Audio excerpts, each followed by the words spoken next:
Speed. Speed. Civil rights, King, Van Oker, roll 20, sound 36. Sandy.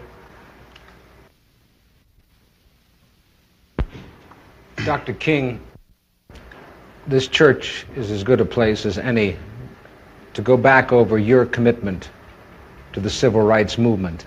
When you went out from here into university and then you went to Montgomery, Alabama and started the bus boycotts there, what was the philosophy of the civil rights movement as you saw it then, more than 10 years ago? Well, I would say then the philosophy was that we must go all out to use legal and nonviolent methods to gain full citizenship rights for the Negro people of our country.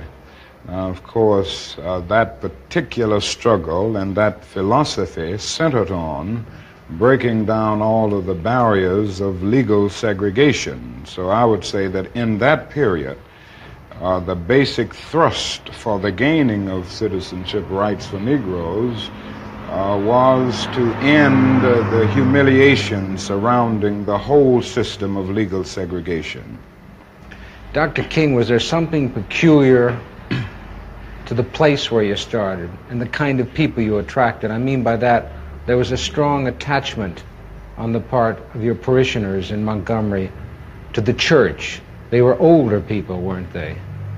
Yes, I would say by and large they were older people who participated in the boycott because they were the ones using the bus more than anybody else. And Montgomery was a community predominantly church-centered, so that it was very easy to get to the vast majority of Negroes because they were in some way connected with a church in the community.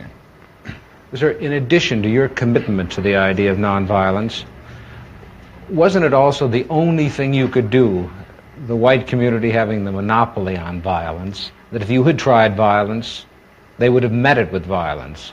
It was the only device open to you, wasn't it?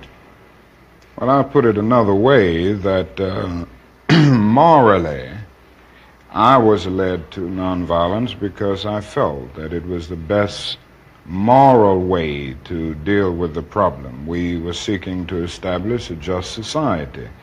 And it was my feeling then, and it is my feeling now, that violence is certainly much more socially destructive, and it creates many more social problems than it solves. So I was led to nonviolence for deep moral reasons. Now, there is no doubt about the fact that in our struggle in Montgomery and all over the United States for that matter, nonviolence is also practically sound. It would just be impractical for the Negro to turn to violence. He has neither the instruments nor the techniques of violence. We are about 10 or 11% of the total population of the nation, and I would say we're about 1/10 of the firepower. So it would just be totally impractical and unwise and unrealistic for the Negro to think of violence. Well, I saw this in the beginning in Montgomery, but this wasn't the basic reason that I turned to nonviolence and that I believed in it as a philosophy. I turned to it because I felt that it was the morally excellent way to deal with the problem of racial injustice in our country. Is there something about nonviolence that made it, and I use that in the past tense, that made it more useful among Southern Negroes than the ghetto Negroes of the North? I wouldn't say there's anything that makes it more useful to Southern Negroes. I think it is true that we've had more nonviolent movements in the South because the problem for many years was more crystallized and, in a sense, more visible in the South. We didn't have many civil rights activities on a massive scale in the North until 3 or 4 years ago. So I would say that we just haven't had a chance to experiment on a broad scale with nonviolence in the northern ghetto. I have the feeling that nonviolence is as applicable and workable in the northern ghetto as it is in the South. Now, there's a larger job there. The frustrations at points are much deeper. The bitterness is deeper. And I think that's because in the South we can see pockets of progress here and there. We've really made some strides that are very visible, and every Southern Negro knows that he can do things today that he couldn't do 4 or 5 years ago. Wherein in the North, the Negro sees only retrogress, and he doesn't find it as easy to get his vision centered on his target, the target of opposition, as he does in the South. Consequently, this is made for despair and at many points cynicism, a feeling that you can't win, and it simply means that we've got to develop in the North a massive job of organization and mobilizing forces and resources to deal with the problem in the urban ghettos of the North, just as we've done it in the South. Well, in the South, particularly in Alabama, you had visible villains: Jim Clark, Bull Connor, cattle prods, police dogs. But in the North, you don't have those visible villains.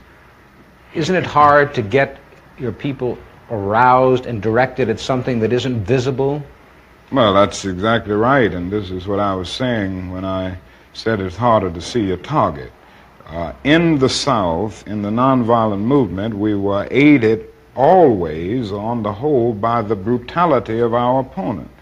It isn't the same way in the North. The other thing is that you don't have legal segregation in the North as you do in the South. So it is much more difficult to get people to see exactly what you're doing, but it isn't an impossible job. It's a hard, it's a tedious job at times to get people to be aroused from their apathetic slumbers, but I still feel that Negroes in the North can be motivated just as they were motivated in the South. And I think as time goes on, with the growing economic deprivation in the Negro community, it will even be easier, because people will come to see that not only is something wrong in general, but something is wrong in particular in their own economic and housing situations. Well, what is it? I mean, how do you find it? It's very subtle in the North, is it not? It's subtle, but it's becoming much more visible.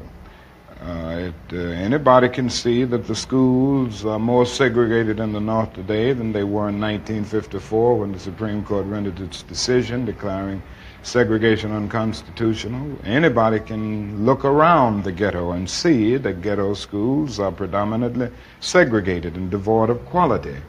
Anyone who moves through a major ghetto of our country will see the housing conditions. People don't have to be reminded that they are forced to live in slums in many instances, and they're often rat-infested, vermin-filled slums.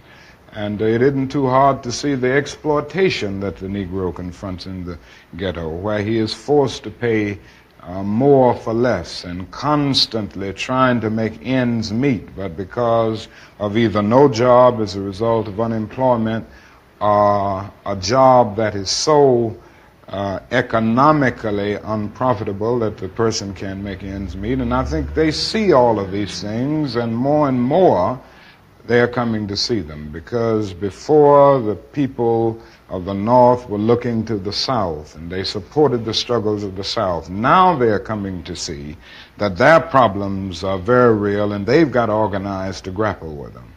Was there something hypocritical about the fact that the South existed and the North could point the finger, and then when the Civil Rights Acts were passed in the early 60s, you couldn't point the finger anymore?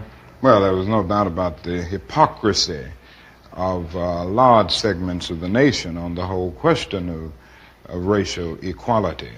I think the best example is that many of the senators from the North and the West, and congressmen generally, who voted for civil rights legislation in '64 and even '65 with the Voting Rights Bill, refused last year to vote for civil rights legislation because it dealt with an issue applicable to the North, the whole housing question. And this, it seems to me, was the greatest expression of the hypocrisy of many of our citizens and many of the senators and congressmen of the North. But isn't that part of the dilemma now? That people knew that Negroes were being denied what was guaranteed to them by the Constitution, by the fact that they were citizens of this country. Then when they were given those rights, do you feel the white community said, well, we've given them all that we have, now it's up to them? Well, I think the dilemma is much deeper, and I think one during this period of transition has to be very honest with America. And honesty impels me to admit that America has broad racist elements still alive. Racism is still existing in American society in many areas of the society, North and South. And the other thing is that there has never been a single, solid, determined commitment of large segments of white America on the whole question of racial equality. I think we have to see that vacillation has always existed, ambivalence has always existed, and this to me is the so-called white backlash. It's merely a new name for an old phenomenon. I see the white backlash as a continuation of the same ambivalence and vacillation of white America on the whole question of racial justice that has existed since the founding of our nation. I think the other thing that we must see at this time is that many of the people who supported us in Selma, in Birmingham, were really outraged about the extremist behavior toward Negroes. But they were not at that moment, and they are not now, committed to genuine equality for Negroes. It's much easier to integrate a lunch counter than it is to guarantee an annual income, for instance, to get rid of poverty for Negroes and all poor people. It's much easier to integrate a bus than it is to make genuine integration a reality and quality education a reality in our schools. It's much easier to integrate even a public park than it is to get rid of slums. And I think we are in a new era, a new phase of the struggle, where we have moved from a struggle for decency, which characterized our struggle for 10 or 12 years, to a struggle for genuine equality.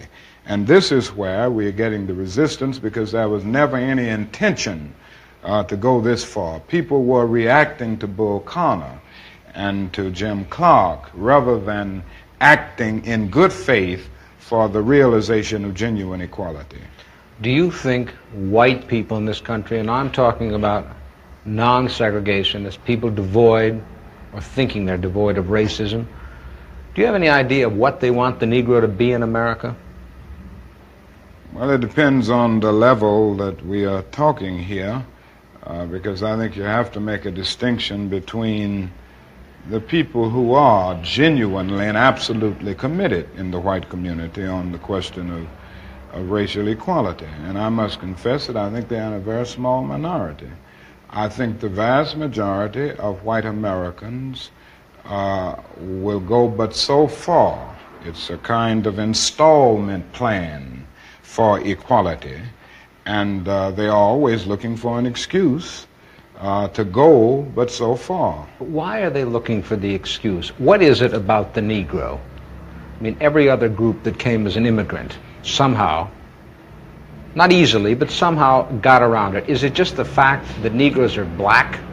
That's a part of it, and that grows out of something else. You can't thingify anything without depersonalizing that something. If you use something as a means to an end, at that moment you make it a thing and you depersonalize it.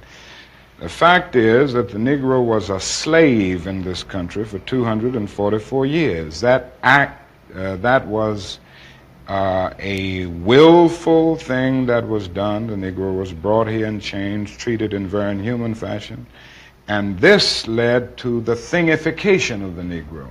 So he was not looked upon as a person. He was not looked upon as a human being with the same status and worth as other human beings. And the other thing is that human beings cannot continue to do wrong without eventually rationalizing that wrong. So slavery was justified morally, biologically, theoretically, scientifically, everything else. And it seems to me that white America must see that no other ethnic group has been a slave on American soil. That is one thing that other immigrant groups haven't had to face. The other thing is that the color became a stigma. American society made the Negro's color a stigma, and that can never be overlooked. So I think these things are absolutely necessary. The other thing is that America freed the slaves in 1863 through the Emancipation Proclamation of Abraham Lincoln, but gave the slaves no land or nothing in reality, and as a matter of fact, to get started on. At the same time, America was giving away millions of acres of land in the West and the Midwest, which meant that there was a willingness to give the white peasants from Europe an economic base. And yet it refused to give its black peasants from Africa, who came here involuntarily in chains and had worked free for 244 years, any kind of economic base. And so emancipation for the Negro was really freedom to hunger. It was freedom to the winds and rains of heaven. It was freedom without food to eat or land to cultivate, and therefore it was freedom and famine at the same time. And when white Americans tell the Negro to lift himself by his own bootstraps, they don't look over the legacy of slavery and segregation. I believe we ought to do all we can and seek to lift ourselves by our own bootstraps, but it's a cruel jest to say to a bootless man that he ought to lift himself by his own bootstraps. And many Negroes, by the thousands and millions, have been left bootless as a result of all of these years of oppression and as a result of a society that deliberately made his color a stigma and something worthless and degrading. Apart from wanting to live better, which all of us want to do, to raise one's children in a better way, to be better, does the Negro in America know what he wants to be? I'm convinced that almost every Negro in this country, other than those who have been so scarred by the system that they've become pathological in the process, and we all have to battle with pathology. Nobody really knows what it means to be a Negro unless one can really experience it. And I know we all have to battle with this constant drain of a feeling of nobodiness. But in spite of this, I think the vast majority of Negroes in this country know that they want to be people, they want to be men. We haven't been able to be people. We haven't been men because of all of the conditions that we've lived with and the syndrome of deprivation surrounding conditions, whether it's in housing, in the economic area, or in schools, or in the vicious credit practices that we face in the ghetto, and all of the problems of closed doors and constant defeats.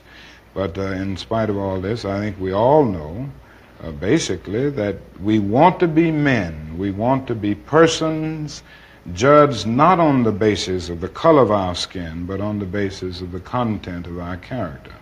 But you know that many young Negroes don't want anything that smacks of the American white middle class. But do they want something that smacks of whatever is the black middle class, or do they just not want bourgeois values, which after all are the basis of this democracy? Well, I think we have to see what they are saying. I would be the first to agree that integration does not mean giving up everything that has an Afro-American taint, so to speak, a background. I think there are certain unique things within any culture and certain cultural patterns that when you get to the process of amalgamation can really lift the whole culture. And it seems to me that integration at its best is the opportunity to participate in the beauty of diversity. I think the other thing that we've got to see is that these young people are saying that there must be a revolution of values in our country. As Jimmy Baldwin said on one occasion, what advantage is there in being integrated into a burning house? And I feel that there is a need for a revolution of values in America, because some of the values that presently exist are certainly out of line with the values and the idealistic structure that brought our nation into being. Unfortunately, we haven't been true to these ideals, and many of the values of so-called white middle-class society are values that need to be reviewed and re-evaluated, and in a real sense they need to be changed. So I think the young people in the Negro community who are raising these questions are raising some very profound questions about our total society. In other words, they are saying that there must be a restructuring of the architecture of our society where values are concerned. And with this I would agree with. So in the quest for integration, I think we can offer our whole nation something, because there are three evils in our nation. It's not only racism, but economic exploitation of poverty would be one, and then militarism. And I think in a sense, and in a very real sense, these three are tied inextricably together, and we aren't going to get rid of one without getting rid of the other. When you stood on the Lincoln Memorial that day in August '63, and you said, "I had a dream," did that dream envision that you could see a war in Asia preventing the federal government doing for the Negroes, preventing the society doing for the Negroes that which you think had to be done? No, I didn't envision that then. I must confess that that period was a great period of hope for me. And I'm sure for many others all across the nation, many of the Negroes who had about lost hope, saw a solid decade of progress in the South. And in 1954, which was, 64, 1963, 9 years after the Supreme Court's decision to be in the March on Washington, meant a great deal. It was a high moment, a great watershed moment. But I must confess that that dream that I had that day has at many points turned into a nightmare. Now, I'm not one to lose hope. I keep on hoping. I still have faith in the future. But I've had to analyze many things over the last few years, and I would say over the last few months. I've gone through a lot of soul-searching and agonizing moments, and I've come to see that we have many more difficult days ahead, and some of the old optimism was a little superficial, and now it must be tempered with a solid realism. And I think the realistic fact is that we still have a long, long way to go, and that we are involved in a war on Asian soil, which, if not checked and stopped, can poison the very soul of our nation. Dr. King, even if there had not been a war in Asia, would you still not have had this nightmare insofar as the Negro movement for equality then touched on two things that the white community holds sacred: their children and their property? Oh, I have no doubt that we would have encountered great difficulties, great problems of resistance if the war had not been in existence. So that I'm not going to say that all of our problems will be solved if the war in Vietnam is ended. But I do say that the war makes it infinitely more difficult to deal with these problems. When a nation becomes obsessed with the guns of war, it loses its social perspective, and programs of social uplift suffer. This is just a fact of history, so that we do face many more difficulties as a result of the war. It's much more difficult to really arouse a conscience during a time of war. I noticed the other day, some weeks ago, a Negro was shot down in Chicago, and it was a clear case of police brutality. That was on page 30 of the paper, but on page 1 at the top, was 780 Viet Cong killed. There is something about a war like this that makes people insensitive. It dulls the conscience. It strengthens the forces of reaction. And it brings into being bitterness and hatred and violence. And it strengthened the military-industrial complex of our country. And it's made our job much more difficult, because I think we can go along with some programs, if we didn't have this war on our hands, that would cause people to adjust to new developments, just as they did in the South. They said they'd never ride the bus with us, blood would flow in the streets, they wouldn't go to school, and all of these things. But when people came to see that they had to do it because the law insisted, they finally adjusted. And I think white people all over this country will adjust once the nation makes it clear that in schools, in housing, we've got to learn to live together as brothers. I think the biggest problem now is that we got our gains over the last 12 years at bargain rate, so to speak. Didn't cost the nation anything. In fact, it helped the economic side of the nation to integrate lunch counters and public accommodations.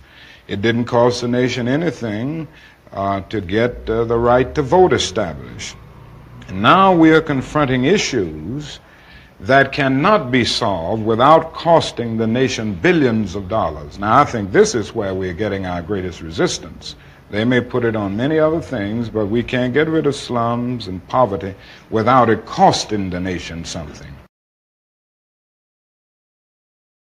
Hey, NBC News viewers, thanks for checking out our YouTube channel. Subscribe by clicking on that button down here, and click on any of the videos over here to watch the latest interviews, show highlights, and digital exclusives. Thanks for watching.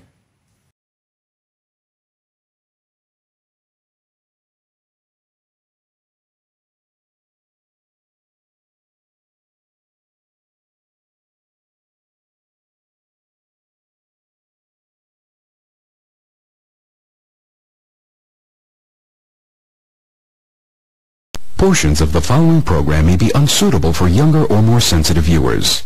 Viewer discretion is advised.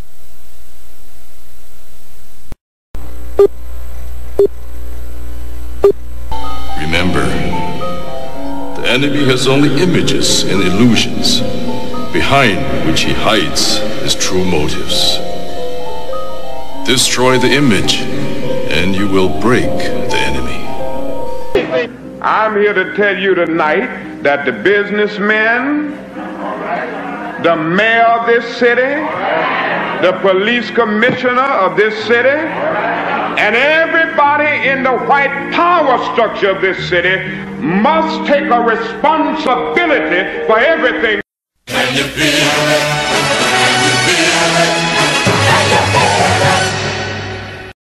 Luther and I, and everyone in this arena tonight, are unified by the same great American values. We're proud of our country.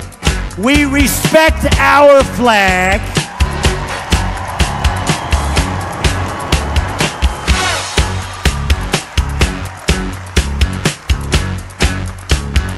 Wouldn't you love to see one of these NFL owners, when somebody disrespects our flag, to say, get that son of off the field right now, out, he's fired. He's fired! Race is when you use your power and influence to subject people into inferiority. Utterances can't be racist. Look around you, man. They own this shit. They own this couch you sitting on, them shoes you got on your feet, this building, this school, this country, you. We're behind enemy lines, dog. So you must first of all remember that this system was not originally designed with black people in mind. Right on,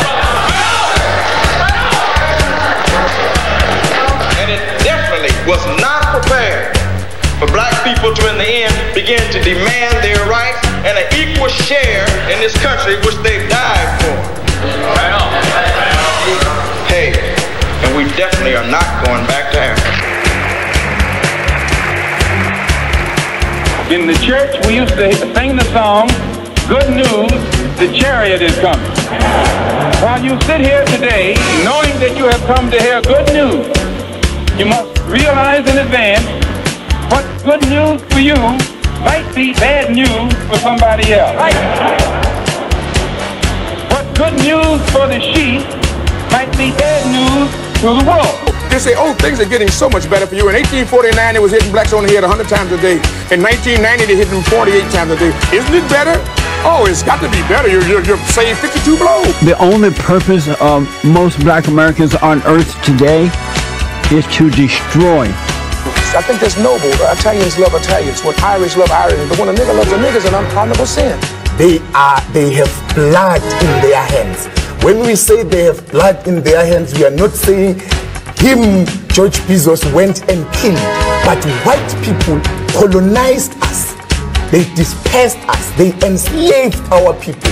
They sucked our economy dry. They are still sucking it dry even today. That's white people. Tony Blair, George Bush, Napoleon Bonaparte, Leopold, Adolf Hitler, Benjamin Netanyahu. All white people, they are the same. They are racist and they are full of hate. I've been waiting for you. You have many questions, and though the process has altered your consciousness, you remain irrevocably human. Ergo, some of my answers you will understand, and some of them you will not. Concordantly, while your first question may be the most pertinent, you may or may not realize it is also the most irrelevant. Why am I here? Our world is coming crumbling down. The coons are coming. You got to understand that white America has an uncanny way of making the victim the victimizer. Excuse me, master, for putting my head in the way of your club. Not that your club is brutalizing my head and putting hickeys on it. My head got in the way of your free swing and broke your shiny stick, and I want to apologize for that. Your life is the sum of a remainder of an unbalanced equation inherent to the programming of the Matrix.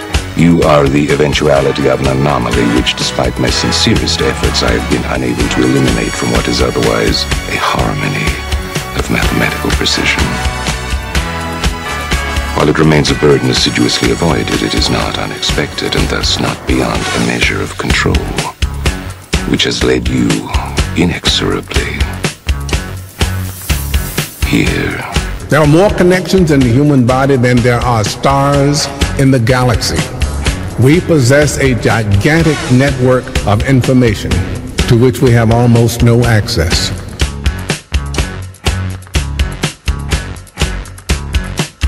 Matrix is older than you know. I prefer counting from the emergence of one integral anomaly to the emergence of the next, in which case this is the 6th version. 5 months before me. There are only 2 possible explanations. 5 months before me. Either no one told me, or no one knows. Precisely. As you are undoubtedly gathering, the anomaly is systemic, creating fluctuations in even the most simplistic equations. Control me! I'm gonna smash you to You can't make me do anything like trick! Choice. The problem is choice. Let us remember that we are not brutalized because we're Baptists. We're not brutalized because we're Methodists. We're not brutalized because we're Muslims. We're not brutalized because we're Catholics. We're brutalized because we are black people in America. Because white people made him to be what he is. They made him to look evil, because that's their role, to make all of us black people to look evil and to hate ourselves. I can't hate. You're a nigga till you die. If you're a poor nigga, you're a poor nigga. If you're a rich nigga, you're a rich nigga. But you never stop being a nigga, and if you get to be educated, you're just an educated nigga. Well, I'm told every day I'm on air that I'm racist because I call out racism. That is maddening to me, and I'm crying about it because it's crazy. So the Honorable Elijah Muhammad is teaching you and I and trying to tell the white man to get this powder keg out of his house. Let the black man separate from his house. Let the black man have his own house. Let the black man have his own land and his own property. I thought the bitch was white! Damn it! I thought the bitch was white! That's true. I think that white people are so guilty, knowing what they've done to black people, that they feel if the deeds were reversed, they would hate the black man if he had done the same thing to them. So it's actually, it reflects a guilt complex on the part of whites when they ask us, do we hate them. And if you notice, Uncle Sam has formed a habit of going all over the world. He calls it the ugly American or the American image. He thinks that everybody hates him because it's a guilt complex. And if you think that if you are worried about Europeans hating you and they're your allies and your cousins, well, naturally it would follow for you to think that Negroes in this country would hate you, especially in light of what has been done to black people in this country by white people. Now check it out. The white ball dominates everything, right? It knocks the shit out the yellow ball, the red ball, right? And the game's over when the white ball drives the black ball completely off the table. But you have to see that all of this is hypocrisy. I love Malcolm. Malcolm called me the Sunday that he died. I was working Basin Street East. He said, "Brother Greg, you coming by today?" And I said, "Malcolm, I love you." And I said, "I love you so much, I don't even want to take a chance to be there." He said, "What do you mean, Brother Greg?" I said, "Well, I close tonight, Sunday night at Basin Street East." And I said, "But I had my wife book me a flight into Chicago at 8 o'clock this morning, and I'm going to Chicago, and I had way beneath my salary booked me into a college about 10 miles from the airport. And I'm going to go there and speak this afternoon, and I'm going to stay there until they tell me you dead. Because I'm not going to let this government get two of us for the price of one. And I'm going to call Adam Clayton Powell when I finish talking to you and beg him not to come there. Because today, the United States government is going to get you."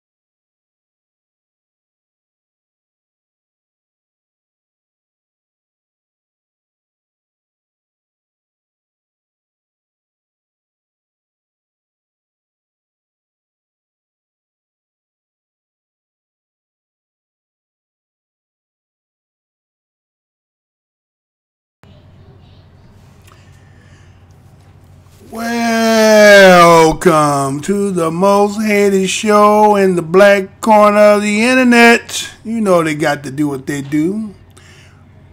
Welcome, welcome, welcome. Subscribers in the house, if you should be in the house, what's good, fam?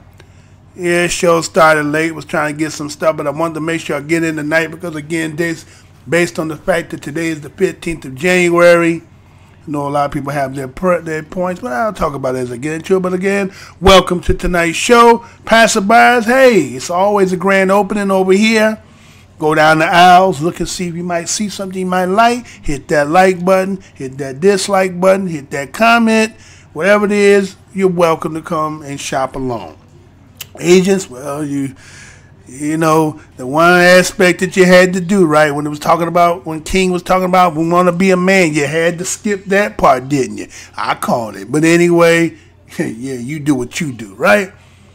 So again, once again, it's another show trying to get up off the ground again with so much things happening. You understand? So first and foremost, let me go and get my spiel out the way. Hello and welcome to the Black Minds News and TV. I'm your host, the Whiteologist, Mr. Blows Your Mind, and this channel is to report, transmit, communicate, articulate, relate, decode, unveil, spread the news, whether it's by news, video, websites, or quotes from publication.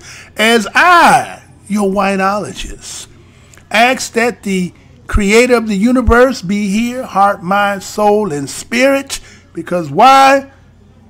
The truth don't need no partner. And you know what my motto is? I'm never going to tell you what I heard.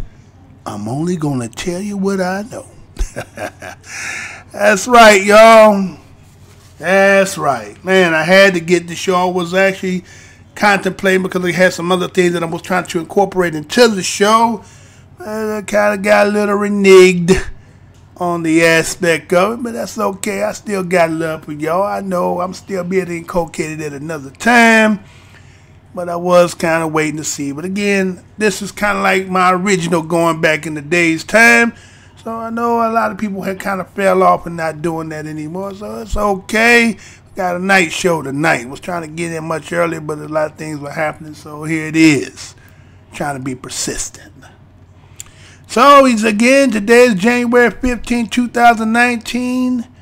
It is considered to be, in some regards, for some people, a day to celebrate or to commemorate one of Black Americans' greatest heroes. In some cases, some people may look at indifference, but again, those words that were spoken back in the time in the life when Martin Luther King was living are still self-evident of this day we are in, which has been 51 years since he's been gone. Well, not quite 51. In April 4th of 2019 will be 51 years, right? So again, I know again, because a lot of people now read and you get to go back and you get to sift through history to see the wrong steps that were made. And then, and then some aspects people look at, and again, that's how your prosperity will be better than you, is because they get to look at the mistakes you made, and it's incumbent on them to now look at that as a blueprint and know not to make the same mistakes so that they can have a better foundation for those prosperities that they're going to produce. And so, again, I know, there's people who will say what they feel about our ancestor. In my aspect, I always going to give you the positive aspect about it. Yes, there's some things that I might have questioned. But again, when you're in the moment, right? How many people are good in the moment? It's kind of like playing sports. How good are you under pressure? Huh? Are you the kind of cat that can, or female, right? That can, thrive under pressure. Some people not built to be under the pressure. Some people fold under the pressure, and some excel under the pressure. Now think about those who may be a little bit older and to be the age of in your late 30s and actually trying to lead your people in a way as if like you still don't have no growing to do. So of course you can look in hindsight and say that maybe some steps was made wrong, but there was a lot of steps that were made great, and there were some things that had been said that again that will stand to the test of time in this land per se. Things that have been spoken that again at that particular time, not too many could say the things that had been said. And we always commemorate and give high honor in the aspects to a lot of them. And then there's some that did much but didn't have much to be used because again it was secluded because again of the institution that they were in. So well, I won't get to that to the end of the show, so we're gonna move to some other things first, because I've seen a lot of things that's happening out there. First, let me look out here, see how many people got in the house. I got a couple people in the house. Not many on the late show. Let's see who I got in the house. I got nobody on the show, nothing. It's okay. It's all good. Says content issue detected. I wonder what that is. Maybe it was what I was playing. Maybe it wasn't. Okay, so I don't know who's in the house. Might be some strangers in the house or agents in the house. But whoever it is, welcome anyway, right? So my first part here I'm going to play is kind of like I caught this. I've been seeing some people posting it, and actually I kind of didn't even see it, right? And then, people, it's kind of in an uproar, I'm going to kind of leave it for you to decide what it is, how you articulate. I'm going to say something. But again, I seen it. There's a lot of things that can be said on it. But let me go ahead and let me fire it up. And then let's see how this goes and let's see what happens here. Let's see how this going to come out, right? Sit back for a second and let me cue this up. And let's see if anything.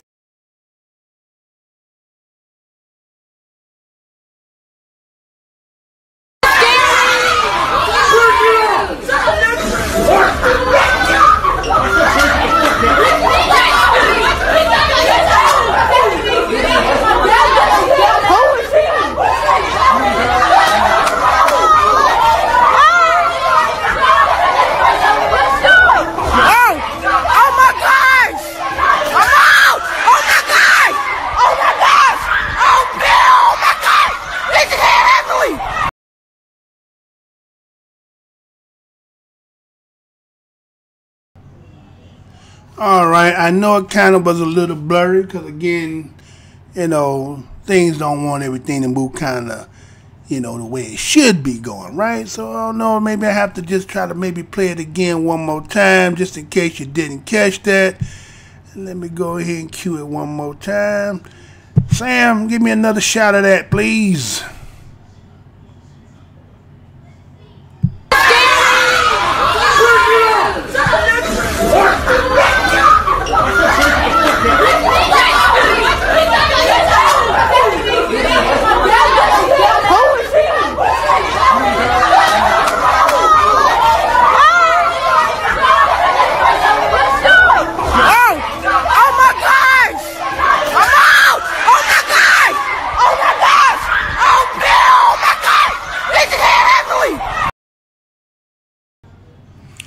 Okay, so maybe you got it the second time, right? So what we have here, it seems to be, you know, again, we all might have been, depending on what age group you're under, that you know, you kind of at school and you got your friends and associations and stuff, and those who you fraternize with.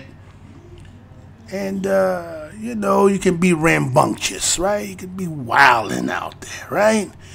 And when parents come to schools, you know, kind of, you know, again, you, depending, you know, you ain't been in school in a while, you know, that's they in their moment, you kind of there, you the elder person or the older person, depending, you know, if you still kind of trying to be down or whatever the hell it might be, right? But in the case, normally time when parents are coming upon the school, it's because there's a situation, you know, either with the child or have to, you know, there's doing something, right? So the parents are just not hanging at a school. Now, again, some people saying this is a racist thing because, again, they seen a white man and they seen a young little girl, about 11 years old, according to what was stated there. I didn't see no stories. It don't look like it hasn't made the news yet, right? And so what we see there is that there, again, my observation, again, I went back and I watched and I watched and I watched, and it looks like that the white man had his family there, right? Might have been daughter or something there, I'm assuming, right? I can only speculate. And it looks like there had been something of a situation where maybe it's kind of like maybe, I don't know, his child or something may have been involved in something, and they was a, you know, pack of children who was decided that, you know how they were going to jump you and all that stuff at school or whatever, it was going to be a fight. You know how it is, everybody piling up and so forth. So it looks like, you know, you see that he is, you know, kind of tells them to like kind of get back and boo. And, you know, some kids were not. Again, the way I got to look at this is, I mean, it's going to cut in a way, but again, it has to be said because, again, you know, the eras are different, right? The eras are just different where, you know, you sometimes you see parents and you either you shut your mouth from, you know, cursing or saying craziness and have respect and let them go by and then go back to what you're doing. You didn't get to, like, you know, putting hands and, you know, and all that stuff. Okay, so there's a difference of the upbringing, right? Then different era.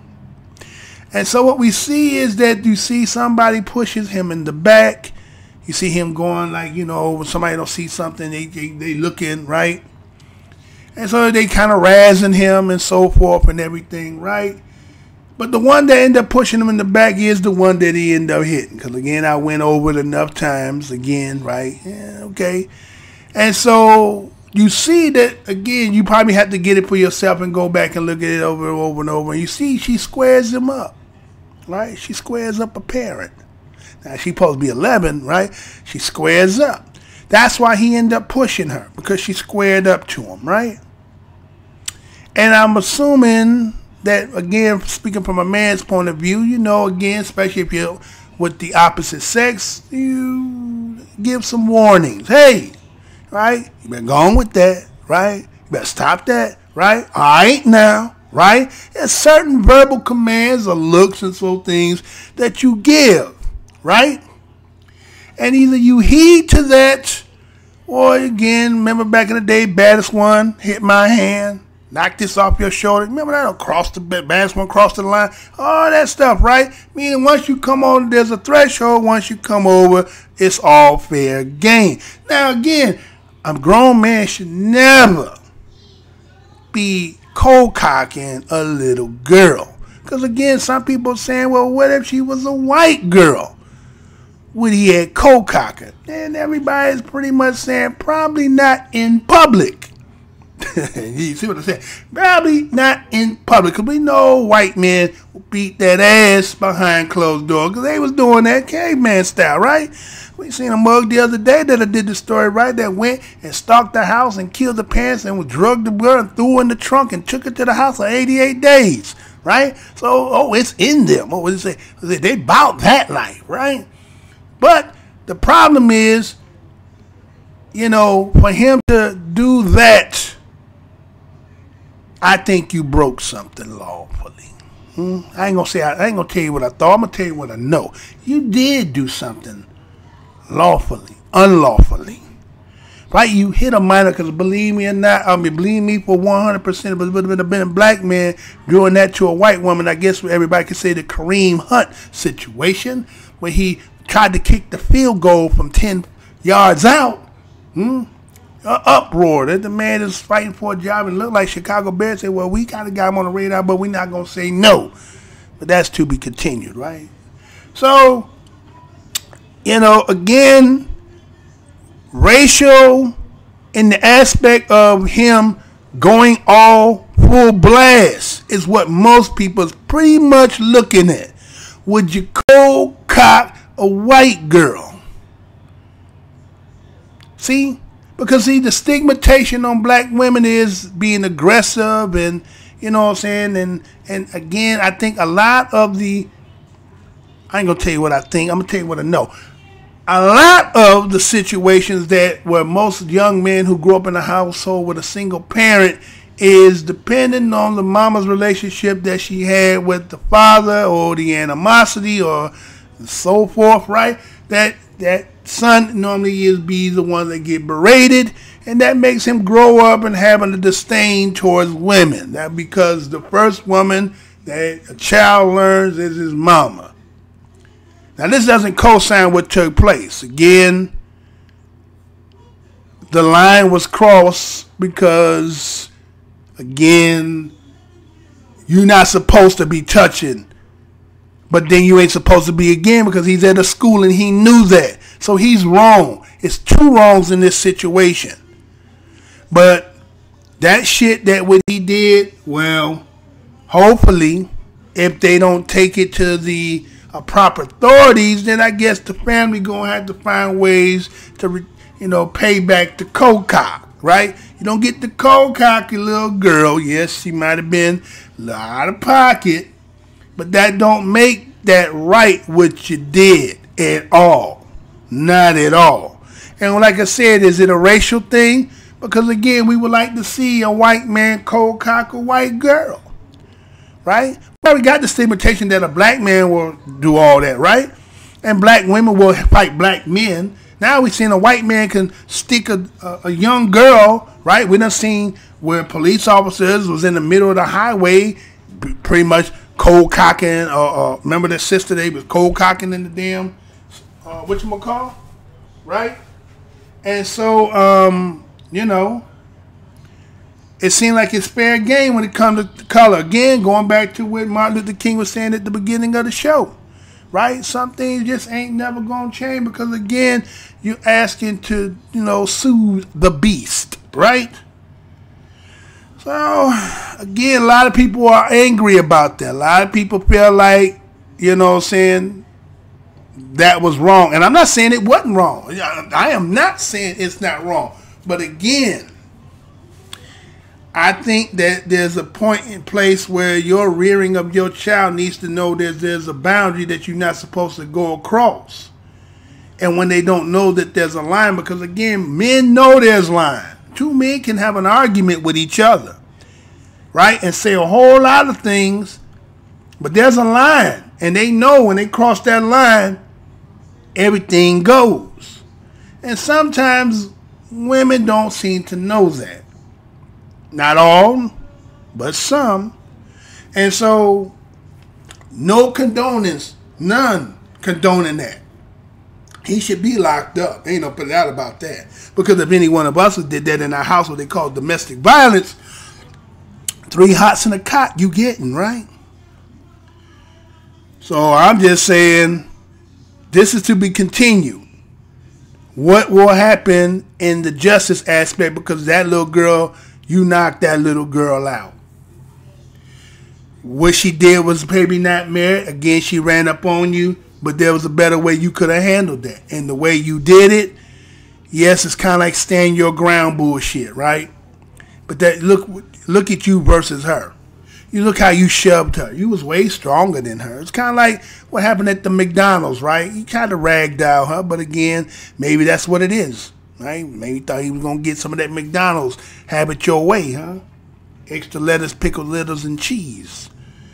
So he went ahead and gave her the left hook. Well, I guess when he gets locked up, maybe somebody going to give him the left, right, left, right, left. You understand? So again, this is to be continued, right? Again, you tell me what you think. Because again, like I said, we know it's wrong in so many degrees, so many different ways.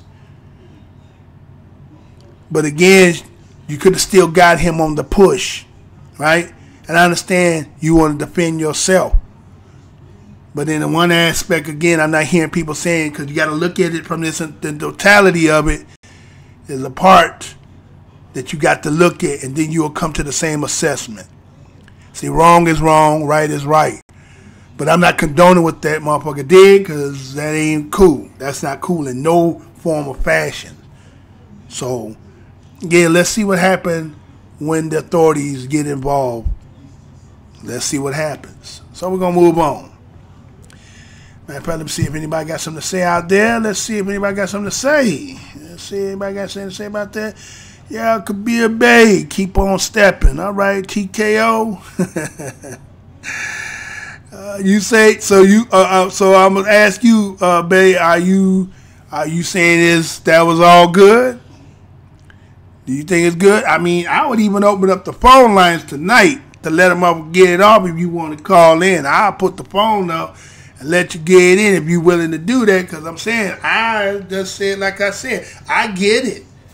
You know what I'm saying? And again, a lot of us know, but again, it don't look good, and it has the element all entangled. But again, you gave somebody, again, it's kind of like one of them situations. You allow the motherfucker to be able to do that and kind of within the parameters of the game. It's not right, but it fell in there because, again, there was a point that she could have been like, okay, enough's enough.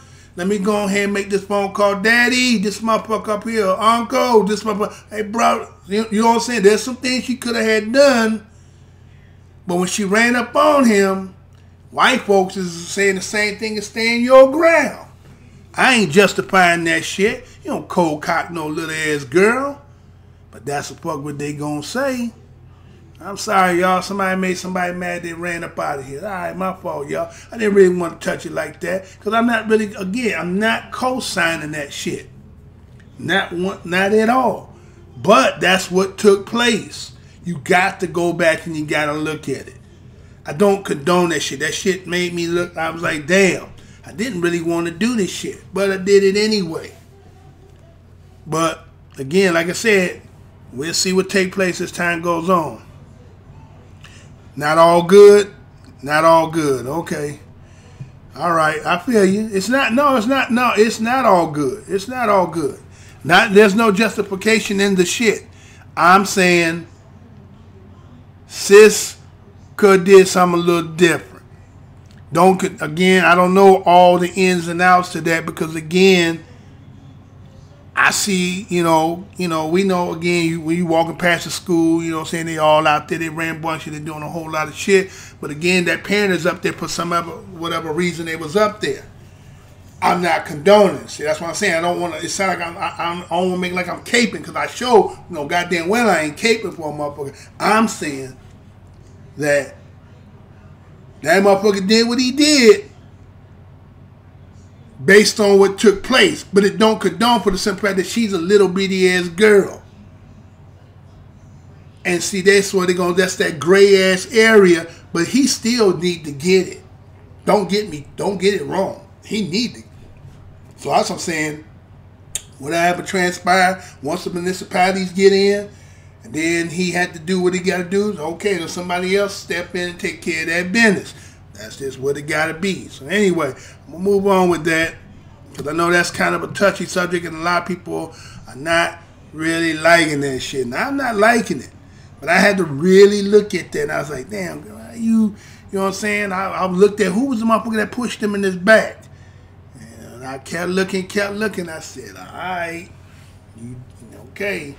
So anyway, moving on. All right, so this story here came, matter of fact, I got two parts to this one because it was a situation that happened up at at a job. You know how it is.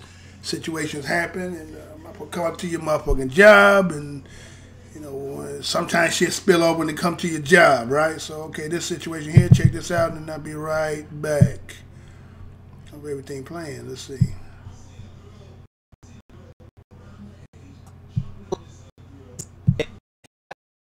New Jersey, after hours of negotiation, the suspect had been holding the workers at gunpoint. One of them was apparently his girlfriend. Police say they shot him as he tried to leave the facility with the women. He later died from his injuries.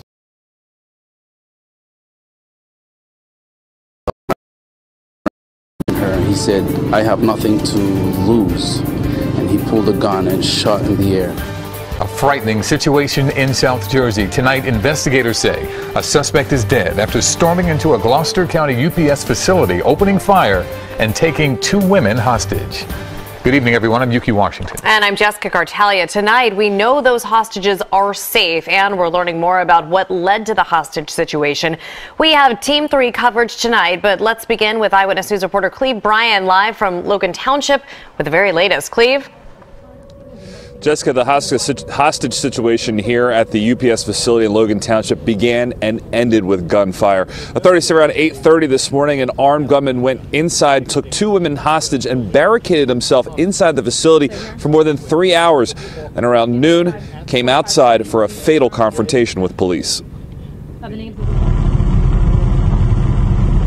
As police rushed in, UPS workers rushed out.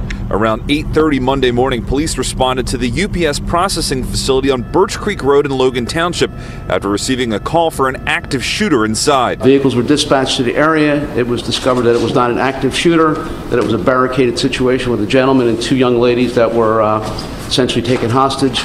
Sources tell CBS 3 the gunman took his ex-girlfriend and her female co-worker hostage inside the UPS building. Authorities say he fired his weapon without hitting anyone, and as armed officers surrounded the building, 32 UPS employees were transported to a nearby Holiday Inn for shelter. Trained hostage negotiators spoke to the gunman over the phone, but the man did not surrender.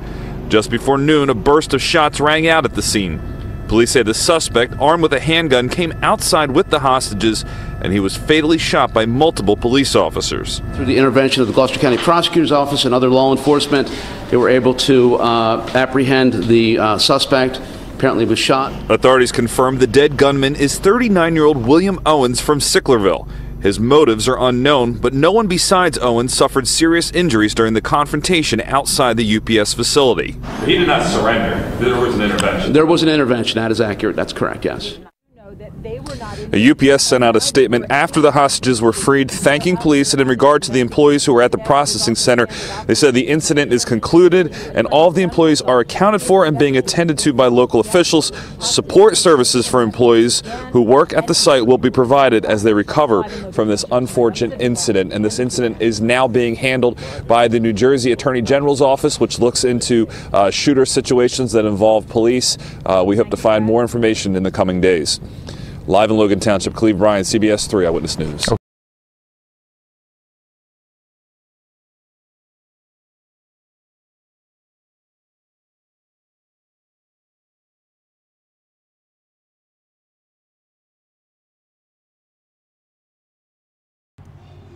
All right, so we have the situation here. And this is what it says from the AP report. It says, man took 2 women hostage at the UPS facility is dead. You know I'm going to say that again. Man who took 2 women hostage at a UPS facility is dead. This story was done January the 13th, 2019. Again from the Associated Press. And this is how it reads. Logan Township, New Jersey, an armed man who entered a UPS processing facility Monday morning and held 2 women hostage for several hours was shot and killed by police as he left the building with the woman, authorities said. Several officers fired at William Owens, 39, of Sicklerville, New Jersey.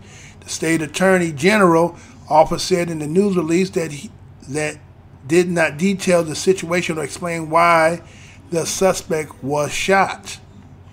Owens had entered the business at about 8:45 a.m. and shots fired, which did not strike anyone, before taking women to a room and barricading himself inside with them. Authorities said officials believe that Owens had a prior relationship with one of the hostages.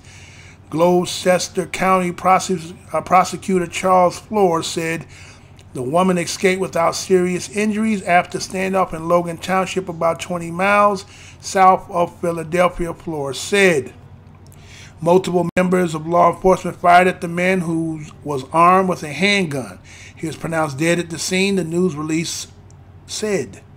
Early in the day, Flores said the suspect had been taken to a hospital after being shot, but that his condition was not known. I heard of my fellow employee say, run, he got a gun. Then I heard the little pop of the gun, I guess, and we all ran and the law enforcement took. Let's see, what shit.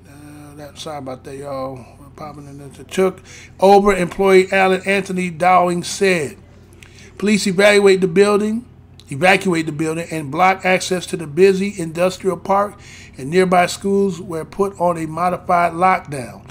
Hostage negotiators talked to the suspect by phone as he held the women captive. Television news footage showed officers crouched behind a vehicle behind the building loading dock at the time. Shortly before noon, as Flores held a news conference at a township building about 8 miles away, a short burst of gunfire was heard at the scene. Flores later said he didn't know how many shots police fired or whether the gunman fired any shots. There was an intervention. Flores said he did not surrender. Police trained in the hostage situation said would make a determination as to whether or not it's appropriate to intervene using force at any point in time. Gail Wright, a woman at the scene who described herself as the suspect's cousin, described him as a good guy. He must have felt force, otherwise he wouldn't have done this, she said.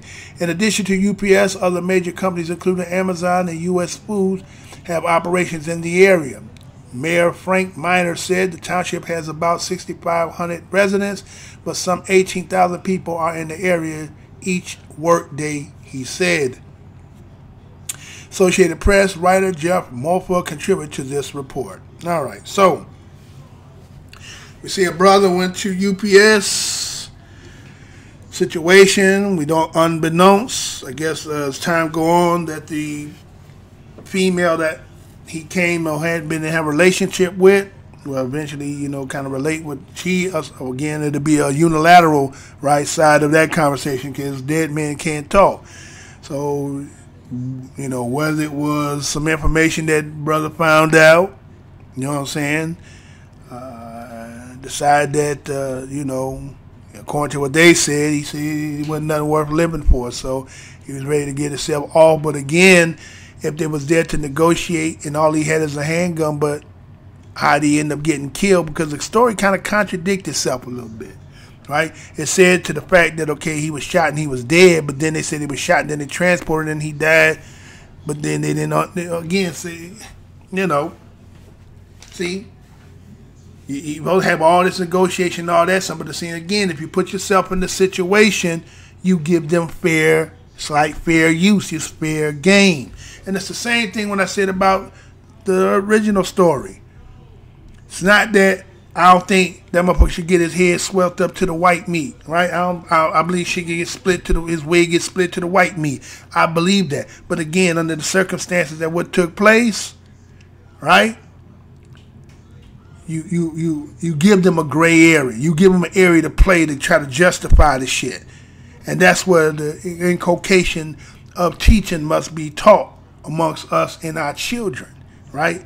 So in this situation here, again, the pressure, daily life, being especially a black man in this land, you know, and, you know, it don't take much, man. A lot of mugs is on short end wigs. And so, and especially with these relationships and things like that, so it's kind of like, well, you know, hopefully, you know, you're not in such a situation that you have to do that. But again, he felt like he had nothing else left to, you know, to live for. Whatever he was losing, he felt like he lost it all. And so, under the circumstances, allowed these police officers to shoot him and kill him, and whether it's justified or not, it was just the circumstance.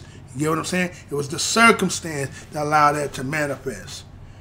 So again, we'll be looking forward to some more as the story develop as on to the side about what the sister will tell. So, all right, so this story here I got, right, this is kind of tripped out, right, because it's something, I don't know, is this something about Mickey D's lately, man. Mickey D's been having some shit going on up in there. You know what I mean when I say Mickey D's, right? All right, let me go ahead and let me play this right quick, and then we'll be right back. Check this out.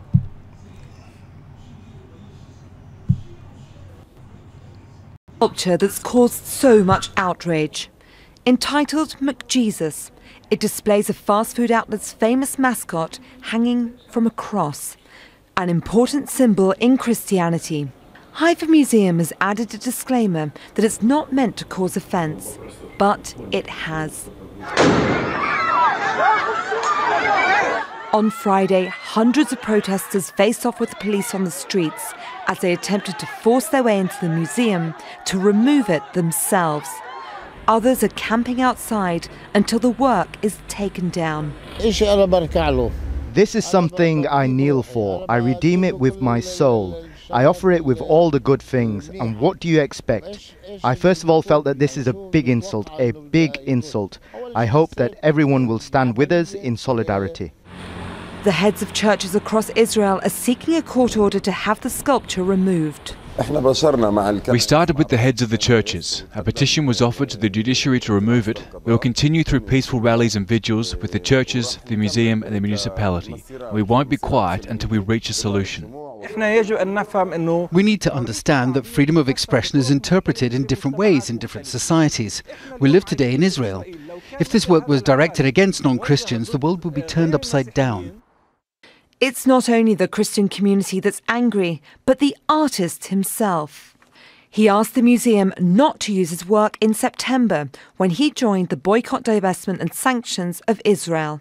He told Israeli media that Israel uses culture as a form of propaganda to whitewash the occupation. But the director of the museum says he's defending the freedom of art, culture and speech. We fully understand the hurt feeling of the Christians here, but we have to explain to them that this wasn't the meaning, and we are sorry that they are offended by this work. The Christian population makes up just 2% of Israel, and people in the community say it's a daily struggle to freely practice their culture and religion. They say the work was put up against their will, and due to their minority status, their concerns are being ignored. Laura Burden-Manley, Al Jazeera. McJesus! Damn, crazy. Ronald McDonald on a cross. All right, the story says, and Al Jazeera says this. McJesus artwork in Israel upsets Arab Christians. You know I'm going to say that again. McJesus artwork in Israel upsets Arab Christians. This was done today, January 15, 2019, coming from Al Jazeera, and this is how it reads. It says the sculpture on display at a museum in northern Israel featuring a crucified Ronald McDonald, primary mascot of the McDonald's fast food restaurant chain, has led to protests by the country's Christian minority. The artist who created the controversial artwork says the museum used it without his permission. In reply, the museum said it supports the freedom of expression. All right, that's it, this trailer thing. But again, see, right? They say, well, the people that's studying Christianity is like, hey, wait a minute, are you mocking Jesus? Is that what that is? Are you mocking Jesus? I mean, you in Israel, right? In Israel, put Ronald McDonald on the cross. Now, again, maybe, as an artist, right? As a content creator, and I consider myself an artist too as well. But again, sensitivity. You can't be playing with people's belief and their, what they would call their religious icons. That's a no-no. Remember that whole thing when somebody made that cartoon supposedly about, again, when they were really hiding about what happened in that embassy, right? Where they were talking about the people were going up because, again, they drew pictures of Prophet Muhammad and mugs went crazy, right? So, again, now, you could take that in another sense, right? You could say that, again, knowing us here in the United States and how McDonald's food is killing a lot of people, I guess basically if you keep, I'm loving it, you're going to be on that cross, right? You keep on, keep eating that formaldehyde and all that, and your ass going to be crucifying yourself, right? I guess as an artist, I guess it's freedom of expressions and different ways to look at that, right? I guess you could, you could see some of that, but again, you in Israel. You know what I'm saying? You in Israel. That's like his home, right? That's the home of Jesus. And you put Mac Jesus like he was a sandwich. I don't know. Again, people sometimes they throw punches, right? They throw the silent punch, the stealth punch, right? They throw the subliminals, right? And, and then hiding behind the class. It's art. It's artwork. I mean, come on. Why are you so sensitive? And the people blowing up said, we trying to get up in there and snatch that shit down, right? But again, just like we talking about with the little girl, now that's his business, right? Well, some of us want to go and, do what we want to do, right? But, again, depending on what it is, right? And that people will have different feelings about it and what's more dear to them, right? So, that was in Israel, right? So, moving on. I know that one tripped you out of the damn. Ronald McDonald was on a damn cross. I mean, that's a hell of a symbol to put on there. That chick put that shit on the package when you get the bag and shit. That Ronald and shit, like eating it. You saw how to be on the back of the cigarette, say, warning, you eat this, a Surgeon General or shit. Put that on the McDonald's shit. Eat enough of this shit. And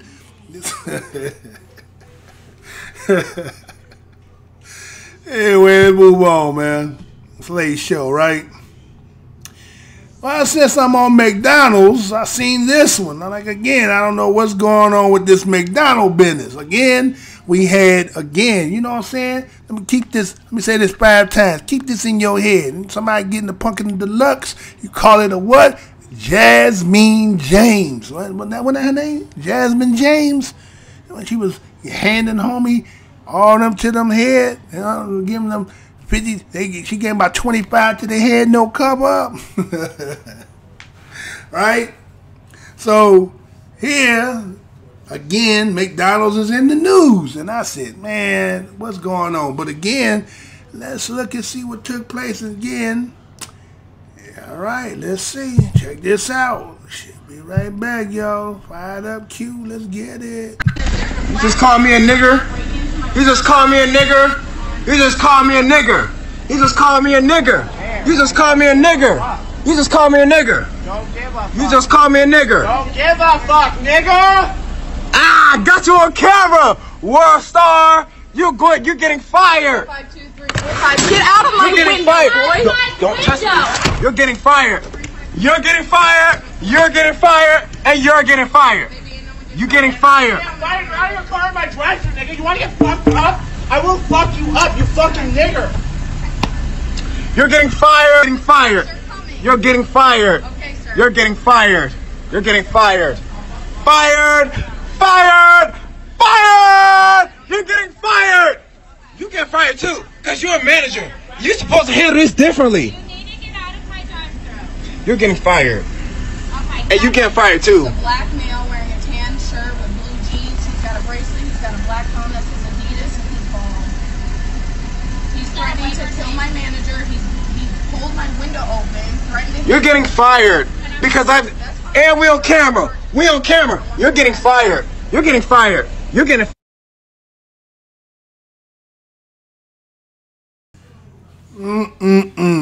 Well, huh?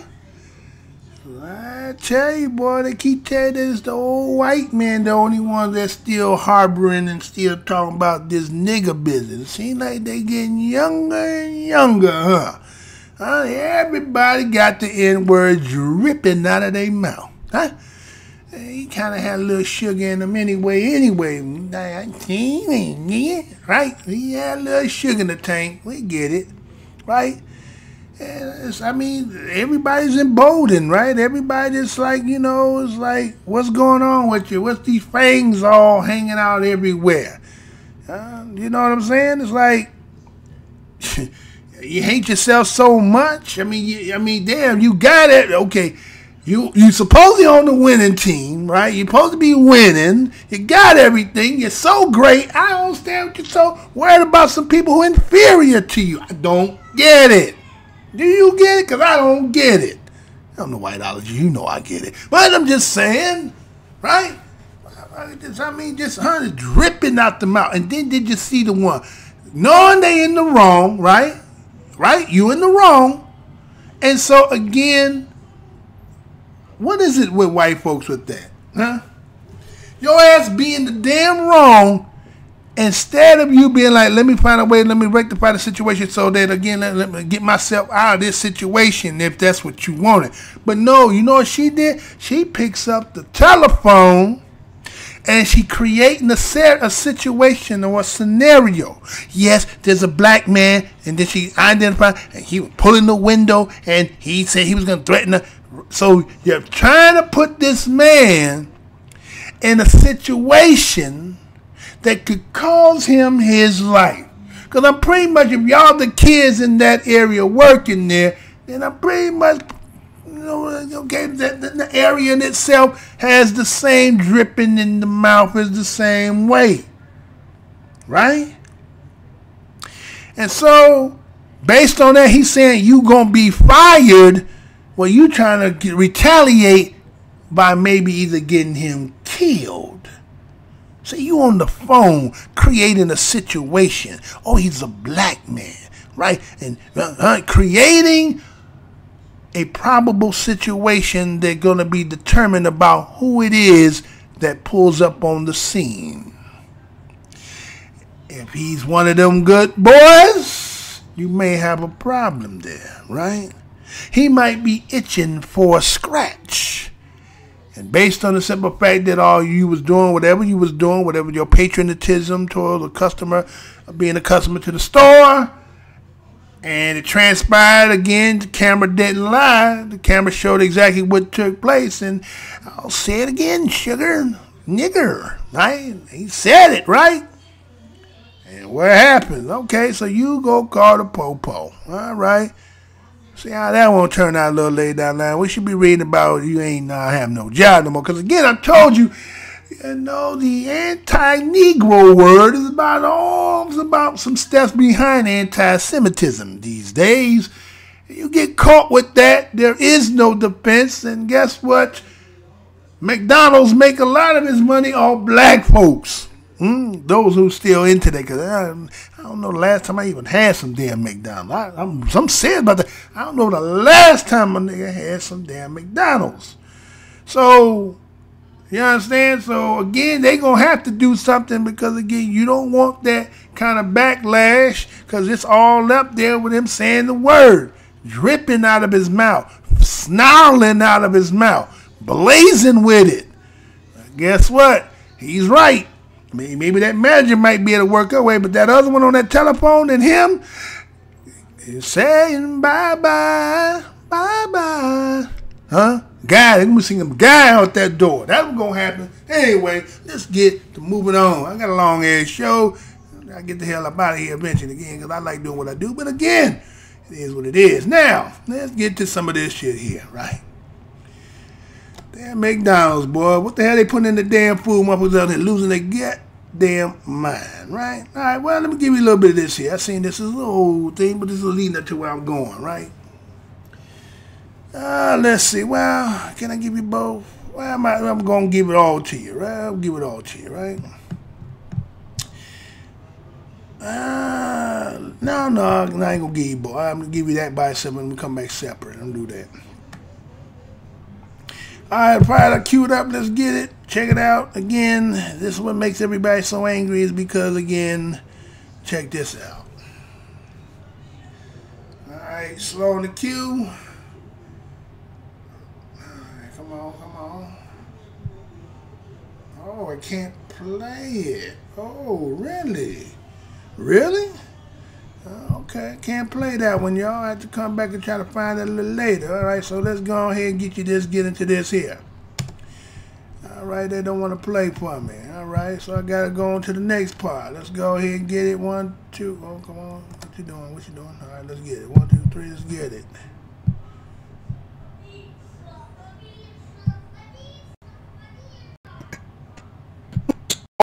Actresses who played Cleopatra have been white.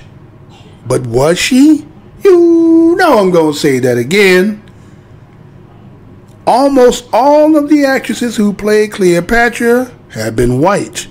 But was she? This story was done in Vox, January 15, 2019, and this is how it reads. Angelina Jolie and Lady Gaga are rumored to be contenders to play the Queen in the new biopic. What did Cleopatra look like? The debate about the last real ruler of Egypt, Ptolemaic Kingdom, has raged all day on Twitter in light of reports that Lady Gaga and Angelina Jolie are competing to play the ancient monarch in a blockbuster biopic from Sony. While IMDb lists a Cleopatra film as being in development, for now it's just conjecture that Jolie, who played the Queen of Macedonia in 2004's Alexander, is going head-to-head with Gaga over the role. Angelina Jolie did not serve these looks for y'all locals to say Lady Gaga should play Cleopatra. Since meaty roles for women are still too few in Hollywood, landing the character could be the chance of a lifetime for any actress. But the Twitter debate about Cleopatra isn't so much about which actress most resembles the ancient queen as whether a white woman should be playing her at all. Historically, white actresses such as Claudia Colbert, Vivian Leigh, and most famously Elizabeth Taylor have portrayed Cleopatra. The thinking during Hollywood's golden age seemed to be that kohl eyeliner and a black wig was all it took to transform any white woman into the Queen of the Nile. In 1999, when Chilean actress Lina Varela stepped into the role for a television miniseries, her casting marked a slight amount of progress. But Varela's version of Cleopatra has largely been forgotten 2 decades later. Liz Taylor remains firmly ingrained in the public's imagination as Cleopatra, but the long history of shutting out actresses of color from contention has proven offensive to people of color who believe the Queen was not white. Historians have long described Cleopatra as ethnically Greek. But during the past decade, that assumption has increasingly been called into question. In 2009, a team of archaeologists found the remains of a woman they believed to be Princess Arsinoe, Cleopatra's sister. The researchers believe Arsinoe's remains found in Ephesus, Turkey, indicate that her mother, also likely Cleopatra's, was African. That Arsinoe had an African mother is a real sensation, which leads to a new insight of Cleopatra's family and the relationship of the sister Cleopatra and Arsinoe. Heikki Tuula of the Austrian Academy of Sciences, who made the discovery, said at the time, A year before the discovery of Arsenal's remains, Egyptologist Sally Ann Ashton, then a senior assistant keeper at the Fitzwilliam Museum, made headlines with her 3D computer animated image of Cleopatra. That's because the image did not depict Cleopatra as a white woman, but as a brown-skinned woman with cornrows. Ashton and her team used forensics to create the groundbreaking image of the ancient monarch. She probably wasn't just completely European, Ashton remarked at the time. You've got to remember that her family had actually lived in Egypt for 300 years by the time she came to power. The image led NPR to ask its readers, if Hollywood were to remake Cleopatra with this mixed-race image in mind, who would you like to see play the title role? Today, people who consider Cleopatra to be a woman of color have suggested performers as diverse as Jennifer Lopez, Priyanka Chopra, and Rihanna play the Egyptian ruler. And all of these women have one thing in common. They're beautiful. But the real-life Cleopatra likely was not. A coin featuring Cleopatra's portrait, dated 32 BC, was discovered in 2007. The queen did not look like the stunning goddess Hollywood has long depicted her as. Instead, she had a long nose, narrow lips, and a sharp chin. According to Smithsonian, the website noted that this was not an oversight of ancient historians who never made the queen out to be breathtaking. Plutarch, for example, said of Cleopatra, her actual beauty was not so remarkable that none could be compared with her, or that no one could see her without being struck by it, but the contact of her presence was irresistible. The character that attended all she said or did was something bewitching. This finding reveals that the way we think of Cleopatra might need to be updated in more ways than one. So it's like women like Jolie and Gaga named as the sole contenders for the role, even if their participation in the project is just a rumor for now, especially given all the discussion that has taken place about Hollywood's whitewashing of history, be it newer films like Gods of Egypt, Exodus, or The Prince of Persia, or in classics like Liz Taylor's Cleopatra. If Egyptologists doubt that the Queen of Now has solely white ancestry, then the idea that she was mixed race and that an actress of color could realistically portray her should be a controversial ideal in the year of 2019.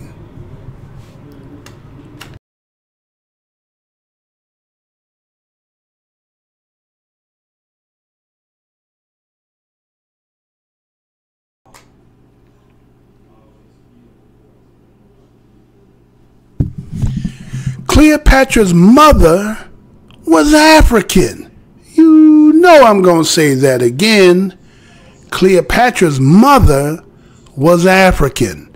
This story was done March 2009 in the BBC in UK. And this is how this reads. It says, Cleopatra, the last Egyptian pharaoh, renowned for her beauty, was part African, says a BBC team which believes it has found her sister's tomb. Queen Cleopatra was a descendant of Ptolemy, the Macedonian general who ruled Egypt after Alexander the Great.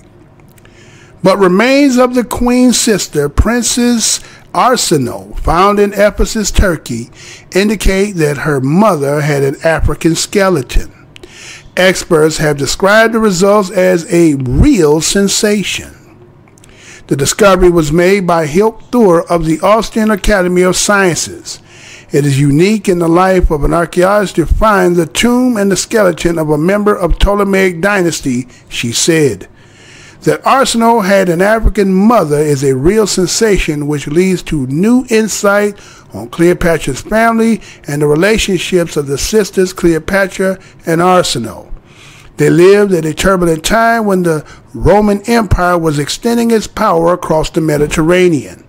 Cleopatra established alliances with the Roman leader, Julius Caesar, and after his assassination with his political supporter, General Mark Antony, to whom she was married. Cleopatra, Julius Caesar, Mark Antony, they are all iconic figures from history, said archaeologist Neil Oliver, who presents the BBC documentary. It's almost impossible to remember they were real people and not the semi-mythical figures portrayed by Richard Burton and Elizabeth Taylor. It was like a splash of cold water in the face to confront them by them as human beings, he continued. When I stood in the lab and handled the bones of Cleopatra's blood sister, knowing that in her lifetime she touched Cleopatra and perhaps Julius Caesar and Mark Antony as well, I felt the hair go up on the back of my neck. Suddenly these giant figures from history were flesh and blood, said archaeologist Neil Oliver. There were plenty of sibling rivalries between Princess Arsinoe and her powerful sister Cleopatra. Many believe the queens ordered Mark Antony to murder her sister. The film examines the life of Cleopatra, who had an affair with Julius Caesar, including her murderous intentions towards Arsinoe. Cleopatra Portrait of a Killer on BBC on 9 p.m. March 23rd, 2009.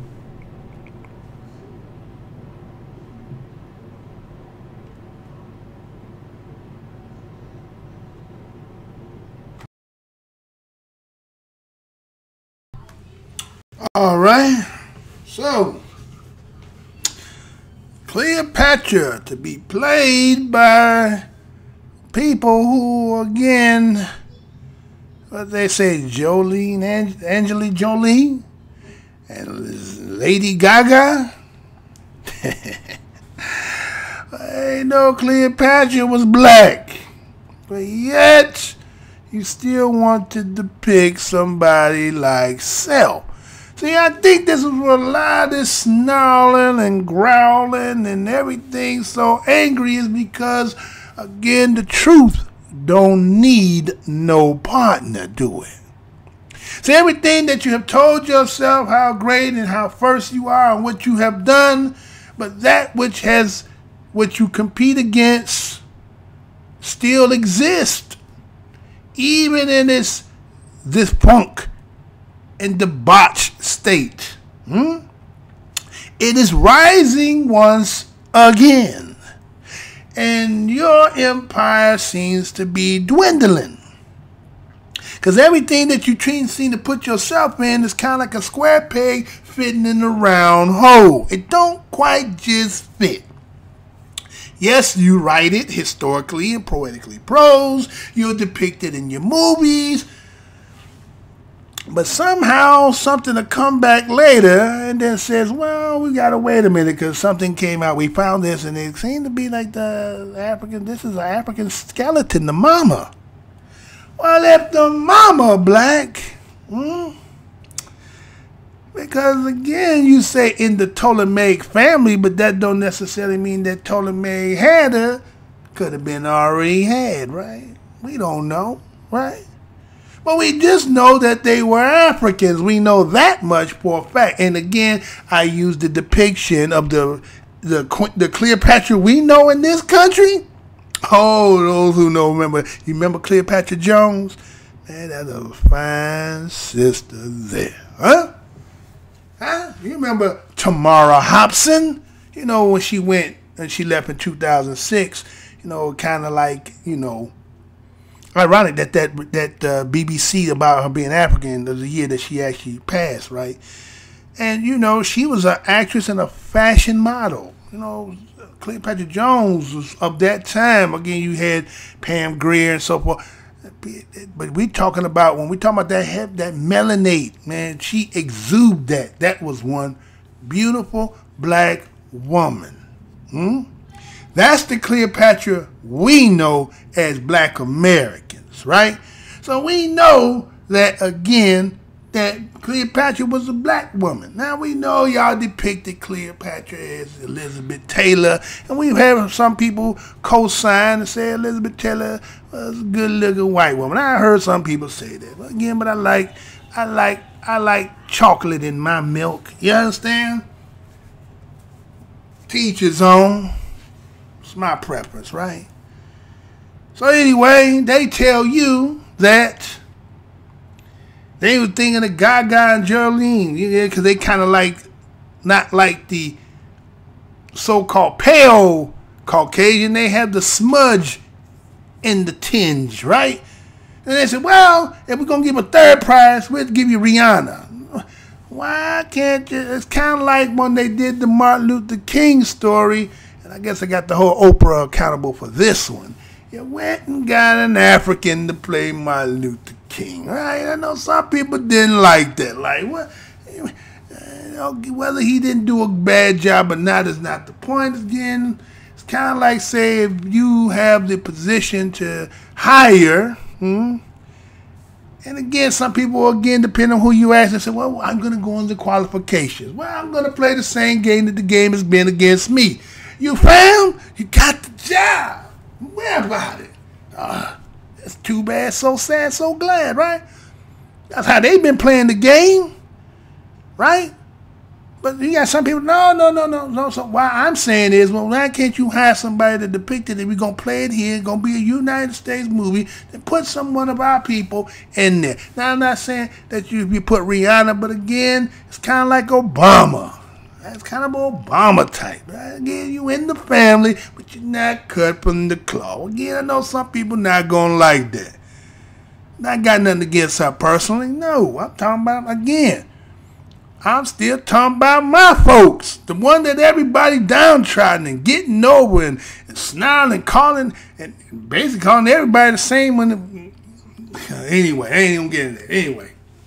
So again, they're trying to come up with a movie for Cleopatra. They're talking about these are the people that are being running up, but social media's like, hell no. You need to put somebody in there, some melanin, because we know damn well that ain't what she looked like. So, well, we'll see as time go on whether they do what they're supposed to do. Right? It's kind of like when they made the statue of MLK, they didn't get somebody black to do it, they went and got an Asian. Always buying outside yourselves. It can't be, it's kind of like everything when everybody out here protesting and marching and stuff. The thing always said is, we're brown and black. You can't just be self. What's wrong with that? What's wrong with you just being you? You're always trying to make somebody inclusive, and then you include them, but when it's their turn, they kind of, I forgot. Oh, I'm supposed to stand with you. I'm sorry, I forgot about that. Huh? When it comes to you, you always including everybody. Sometimes going to say, hey, this is our shit, right? I asked to put in the work. If you see in the beginning of the show, ain't that what Martin was saying? People put in the most work. Oh, I will deal with that when we get to the end of the show. I will deal with all the stuff that he had said. I had got some notes on some stuff he had talked about. We're going to get to that. So, again, Cleopatra's movie coming out. We're going to see how they're going to try to play this one, right? All right, you heard it first here. What else I got? Let me see who out in the house. Let's see if I got here. I got a couple. I got to get an extra house. I got an extra person in the house. What else I got in the house? Let me make sure who I get. I got Kabir Bay still on one in the house. That's it. Nobody else. Everybody, some strangers in here. All right, it's all good. No problem. No problem there. Welcome. Hit this. As a matter of fact, since I'm saying that, since you're sitting in here, you know what I got? You know what I got for you? Let me see if this is the right one. I hope this is the right one, because I, sometimes be hitting the wrong one, right? All right, let me go ahead and hit this. Be right back, check this out. Hit that and get it.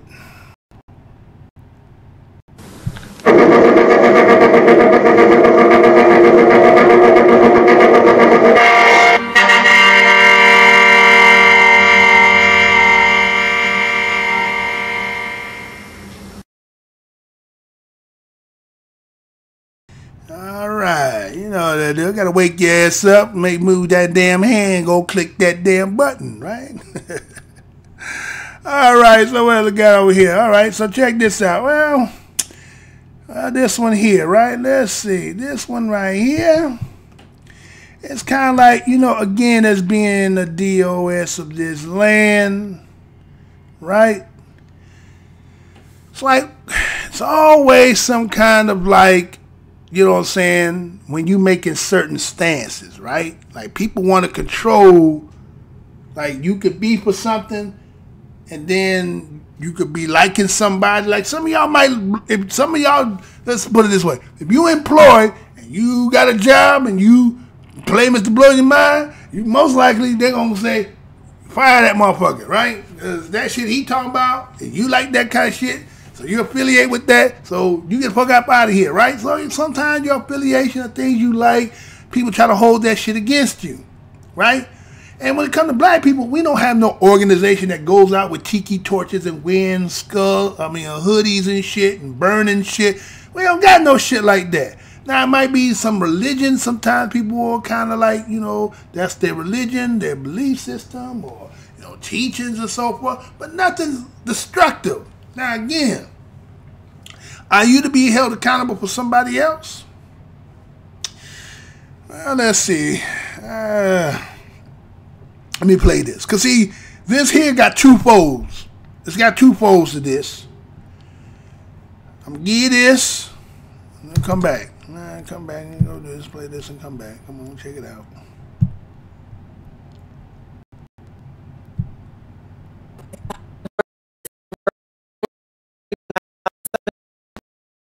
We're all working tirelessly on logistics. This administration cannot ignore hundreds of thousands of people. This is going to be the largest mass mobilization that any new administration has ever seen on their first day. It started with a Facebook event post that went viral. A grandmother who lives in Hawaii decided after the election that she wanted to activate her friend, and it ended up growing in such a great way. That was really how it snowballed all day, was just women from all over the country who had never met each other coming together online. What Bob did in terms of organizing these masses of people who were inspired to come march is incredible. And not to mention, in the middle of this, she gave birth. Not to a movement. No, not to the movement. I mean, literally. To a human. To the movement and. To a human baby. To a human baby. So Tamika was there too. I was in the hospital with the contractions. Yeah, you We only knew each other for 2 days. Now, over 200,000 have RSVP'd to march on Washington the day after the inauguration of President-elect Donald Trump. Women have always been leaders in this country. Just because we don't have the first woman president doesn't mean that there's no women leadership in this country. We're going to Washington talking about the entire community, bringing the issues of the entire family with us, and asking men and children to join us there. We're also intentional about what kind of women are leading this Women's March on Washington. 3 of the 4 women reflect some of the most marginalized communities in the United States of America. Chicana, Mexican women that come from mixed status families. So oftentimes we're really angry at the fact that Trump came out with this very racist rhetoric, but this is really beyond Trump. Tamika's African American, a woman who lost her son's father to gun violence. At any point, my son could be the next victim, and I can't allow it to happen without me doing something to try to stop it. I'm a Muslim woman, I'm a Palestinian woman. I work in a community that is continuing to be impacted by systemic policies focusing on Muslims just because of our faith. What we're doing here is we are creating another opportunity to talk about what are the issues that impact women. If you're a Mexican woman that's about to get deported to Mexico, how important are your reproductive rights at this moment? So being able to not prioritize what women should care about, but believing that we live intersectional lives.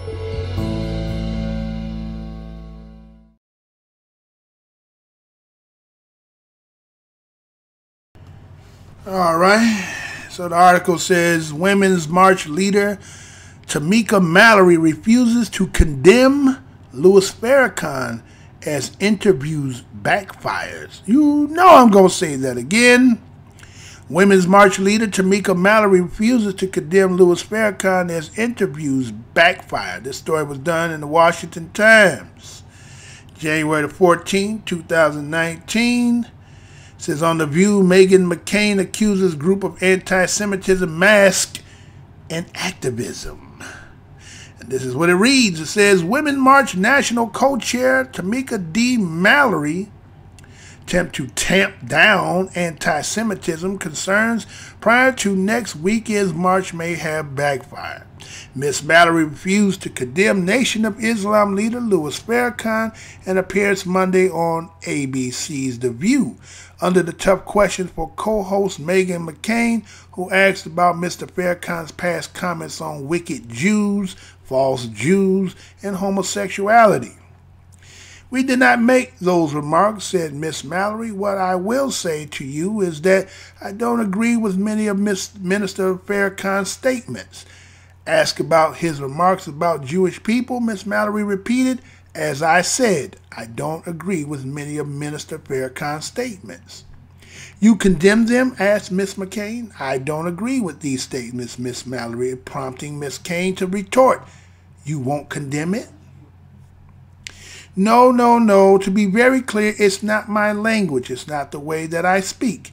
It's not how I organize, said Ms. Mallory. And I think it is very clear over the 20 years of my personal activism, my own personal track record, who I am and how I should never be judged through the lens of a man. All right. Now, a lot of people, by a lot of people, I include myself in this, think that you're using your organization as anti-Semitism masked in activism, and that you're using identity politics to shield yourself from critics, said Ms. McCain. The Women's March has seen its sponsor fall off in advance of the third annual march on Washington, D.C., slated for Saturday on the National Mall as Ms. Mallory and co-chair Carmen Perez and Linda Sarsour wrestled with the criticism over their Farrakhan association. Ms. Mallory was also asked why she referred to Mr. Farrakhan as definitely the GOAT, or greatest of all times, in a 2015 post on Instagram. "I didn't call him the greatest of all time because of his rhetoric. I called him the greatest of all time because of what he's done in black communities," said Ms. Mallory, who received a smattering of applause. Co-host Whoopi Goldberg asked if she understood why people feel that your stepping down might put some air between all of his this before a conversation can continue, referring to call for the four national co-chairs to resign. "I also know of people who don't want me to step down, Ms. Mallory, so there is both sides to that. There are people that actually support my leadership, and I am willing to lead until my term at the Women's March is up." Ms. Bland also insists that the Women's March is open to all after Ms. McCain asks whether pro-life, pro-Trump women would be welcome at the decidedly progressive anti-Trump march.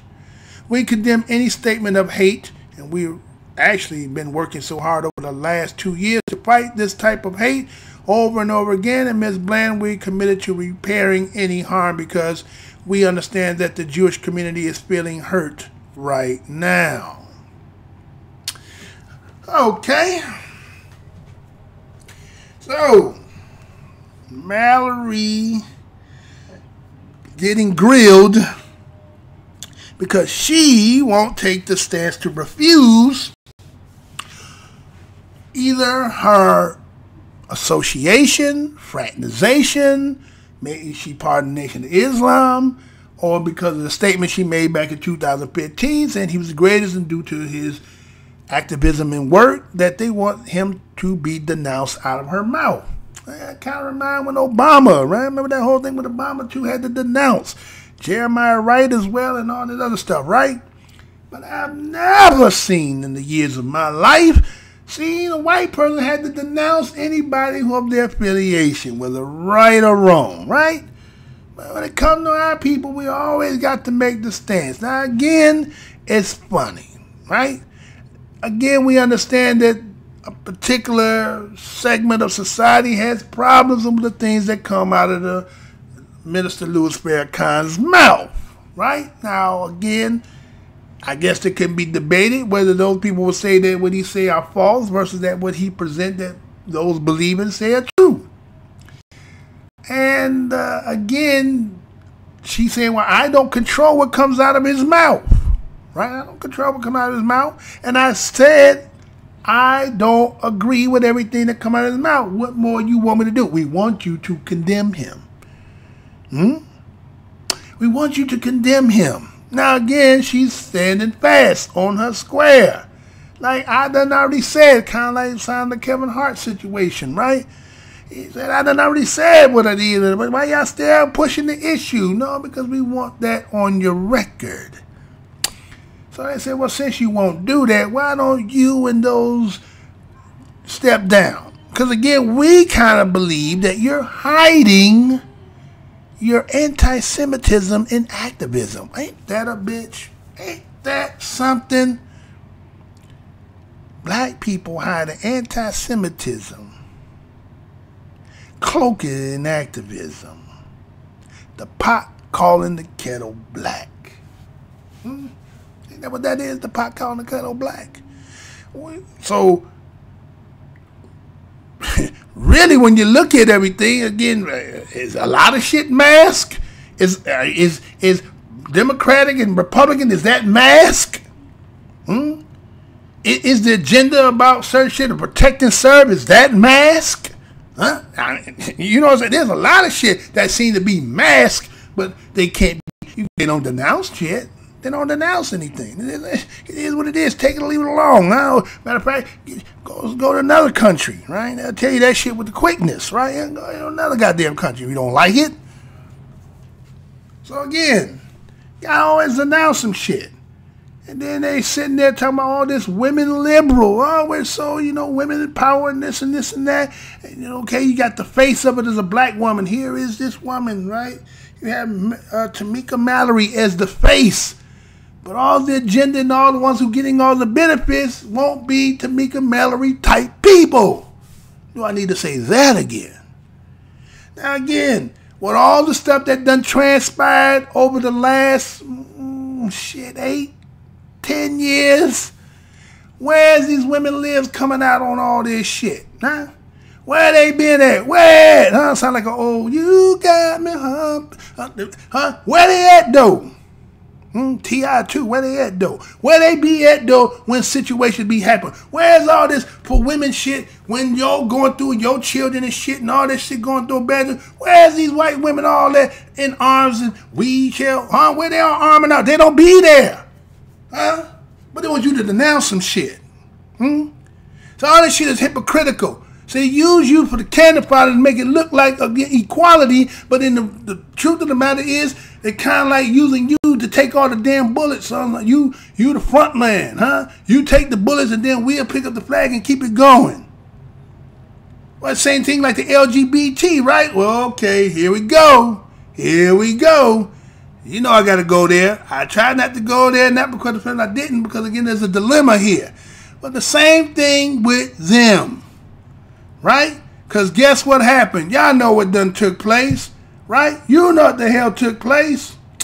Let me go and show it to you, right? Because you're going to be a dilemma with us, but we're going to let's show how these organizations, they always talking about what they about and what they profess and what they stand, but when it comes to this gray ass area, they don't be there with you. And sisters, you falling for that shit. Just like LBGT, when you fall for that shit, okay, you got a hyphenation on your shit too, right? Let me show it to you and come right back. Right? Here you go. Here you go. Let's get it. It may play, it may not play it, but don't. Let's see. Come on. Oh, it won't play. God damn you. Damn. You know what that one was then, y'all? Didn't want to play, because it been too long. That was the visual that was held for the... Let me go and just read. Hold on. Let me just read the damn article then. Let me just read the damn article. Because the video seemed to be not wanting to play. So let me see if I got the article here. Let me pull it up.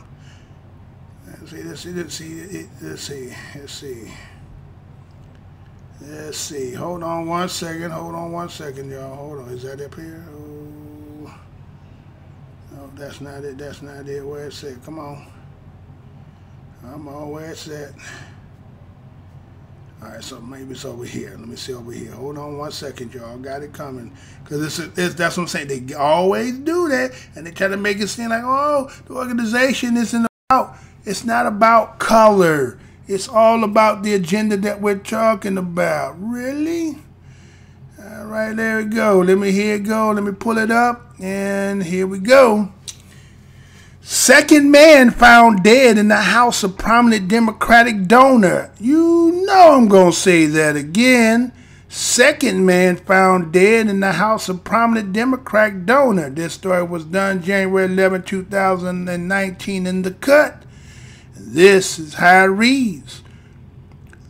On early Monday morning, a black man named Timothy Dean was reportedly found dead in the West Hollywood home of Ed Buck, prominent Democratic donor who came under investigation a year and a half ago when another black man, Jamel Moore, died in his apartment. Prosecutors declined to charge Buck in the first death after the Los Angeles County District Attorney Office found insufficient evidence against him, but are now reinvestigating the death.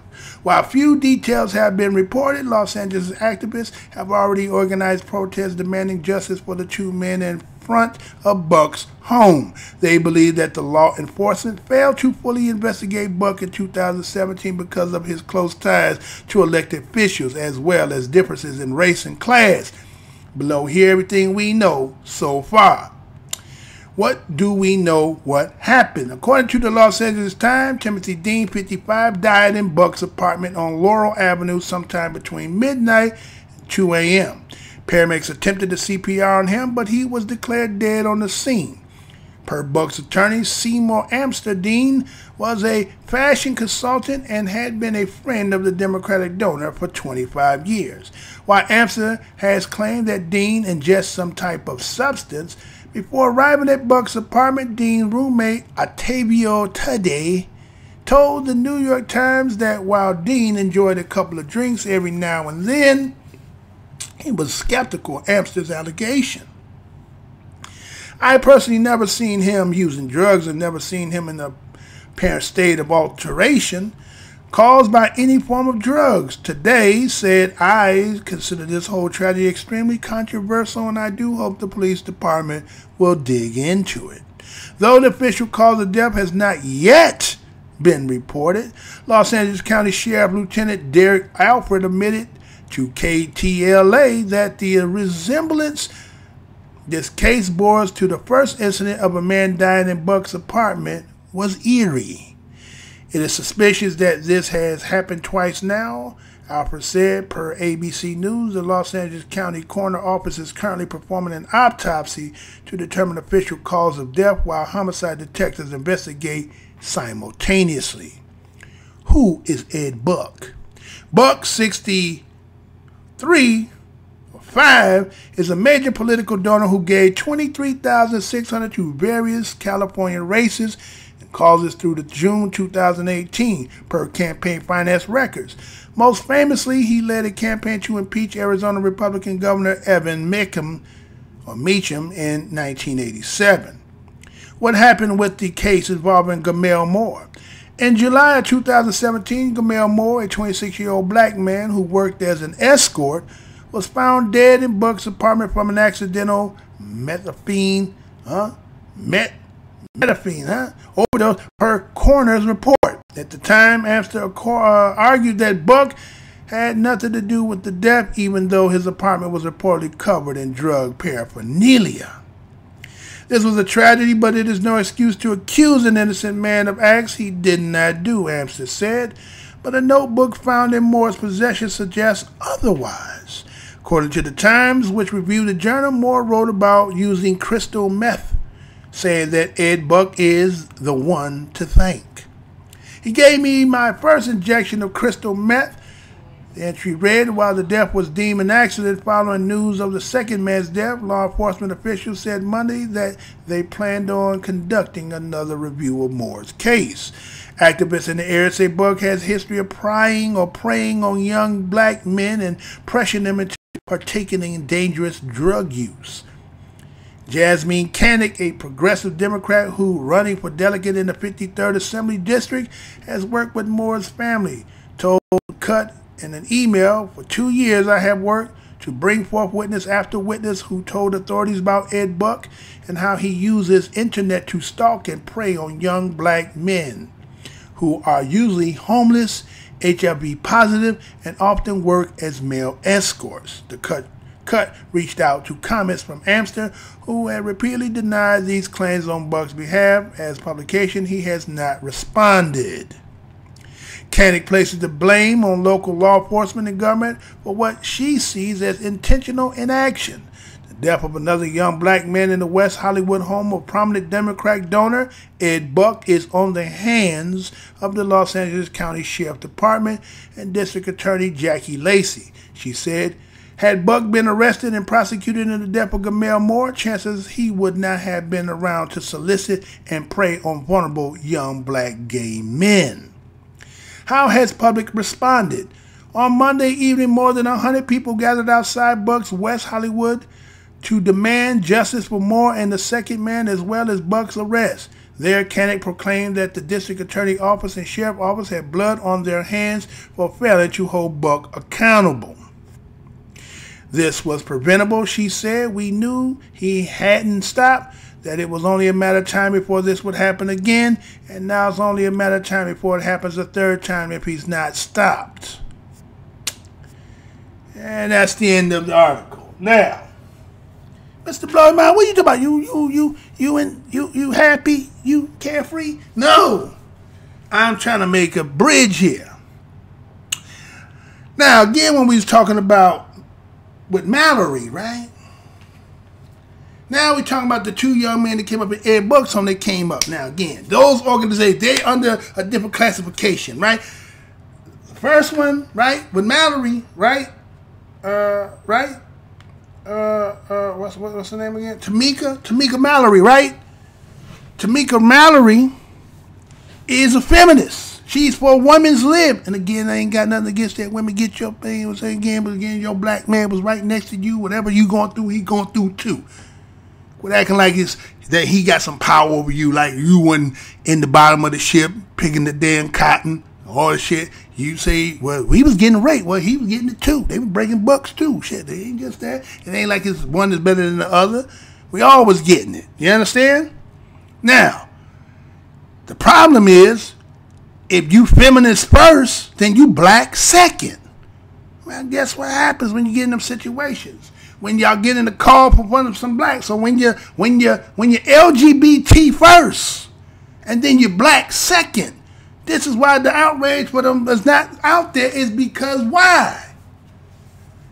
You choose us second.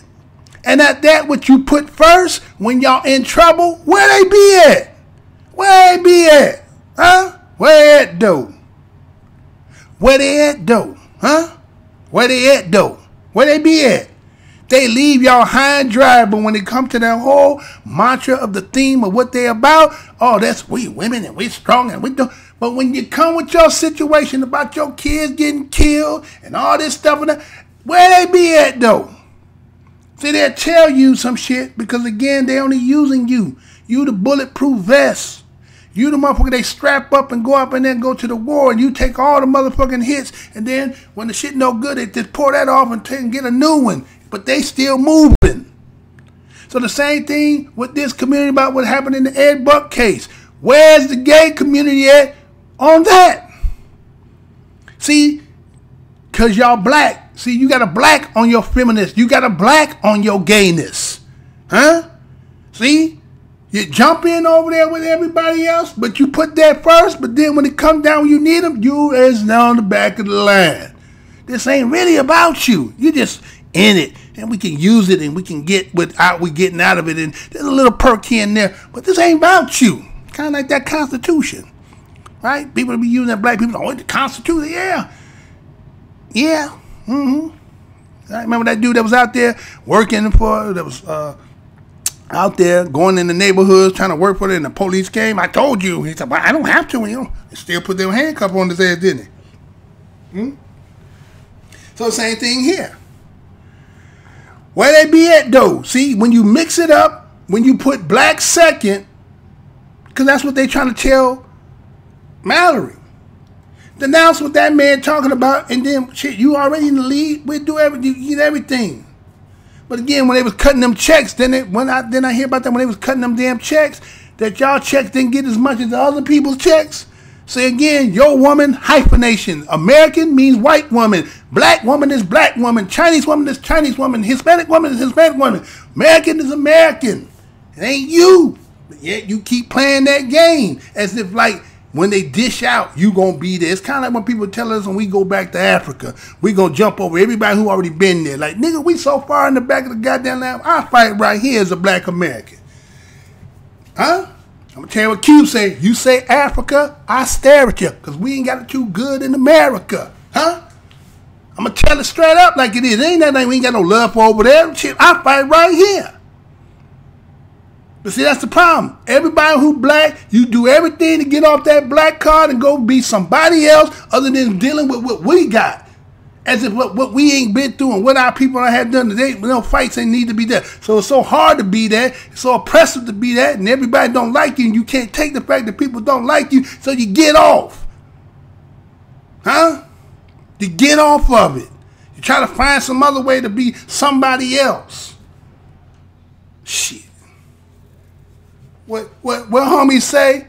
I was born black. I live black. I'ma die black. Moving on. See, them organizations, huh? Them organizations. So let's see what else I got in here. We're going to finish it off, right? Let's go and get it off, right? You can't get no more than that. I got to put the cherry on the top here, right? Got to put the cherry on the top. I gotta put the cherry on the top. So, it was about 51 years. Again, we already at 12 o'clock, so I guess I done missed the mark. Let me see who all in the house. The same people in the house, right?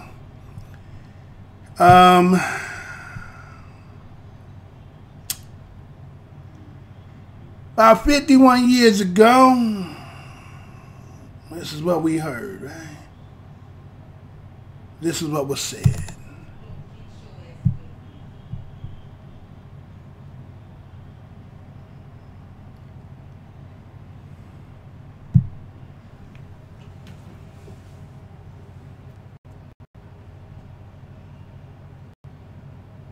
Martin Luther King, 20 minutes ago, died.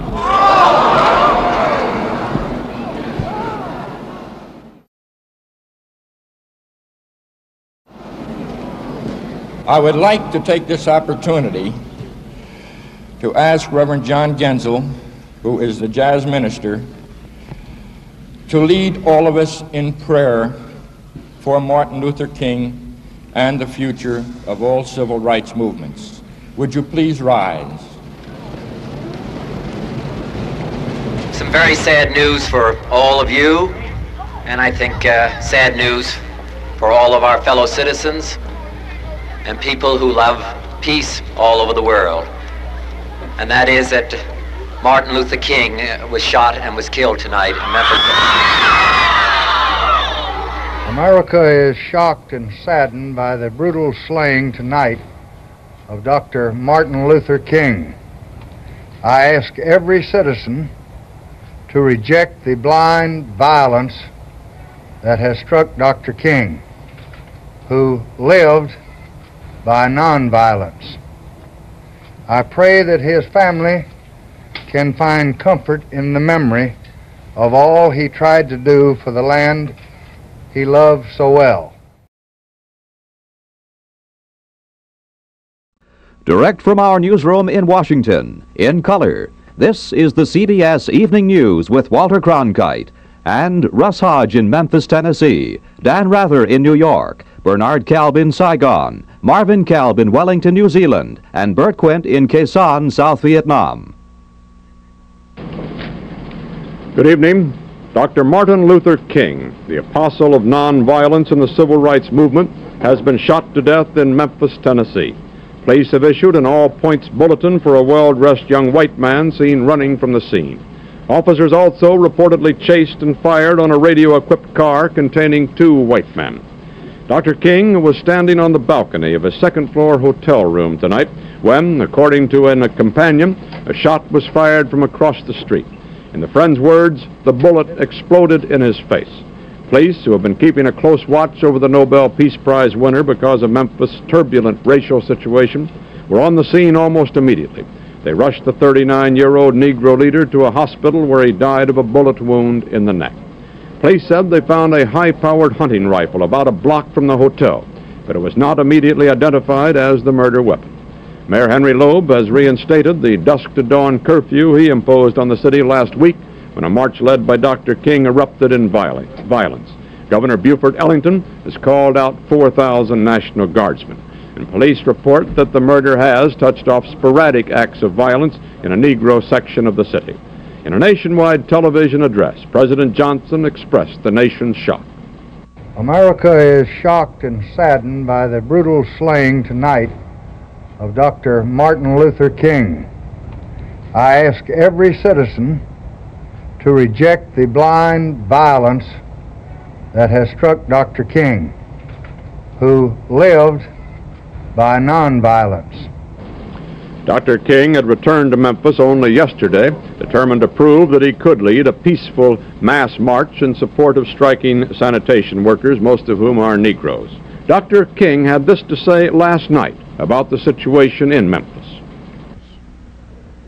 Maybe I could understand the denial of certain basic First Amendment privileges because they haven't committed themselves to that over there. But somewhere I read of the freedom of assembly. Somewhere I read of the freedom of speech. Somewhere I read of the freedom of press. Somewhere I read that the greatness of America is the right to protest far right. There was shock in Harlem tonight when word of Dr. King's murder reached the nation's largest Negro community. Men, women, and children poured into the streets. They appeared dazed. Many were crying. A young Negro said Dr. King didn't really have to go back to Memphis. Maybe he wanted to prove something.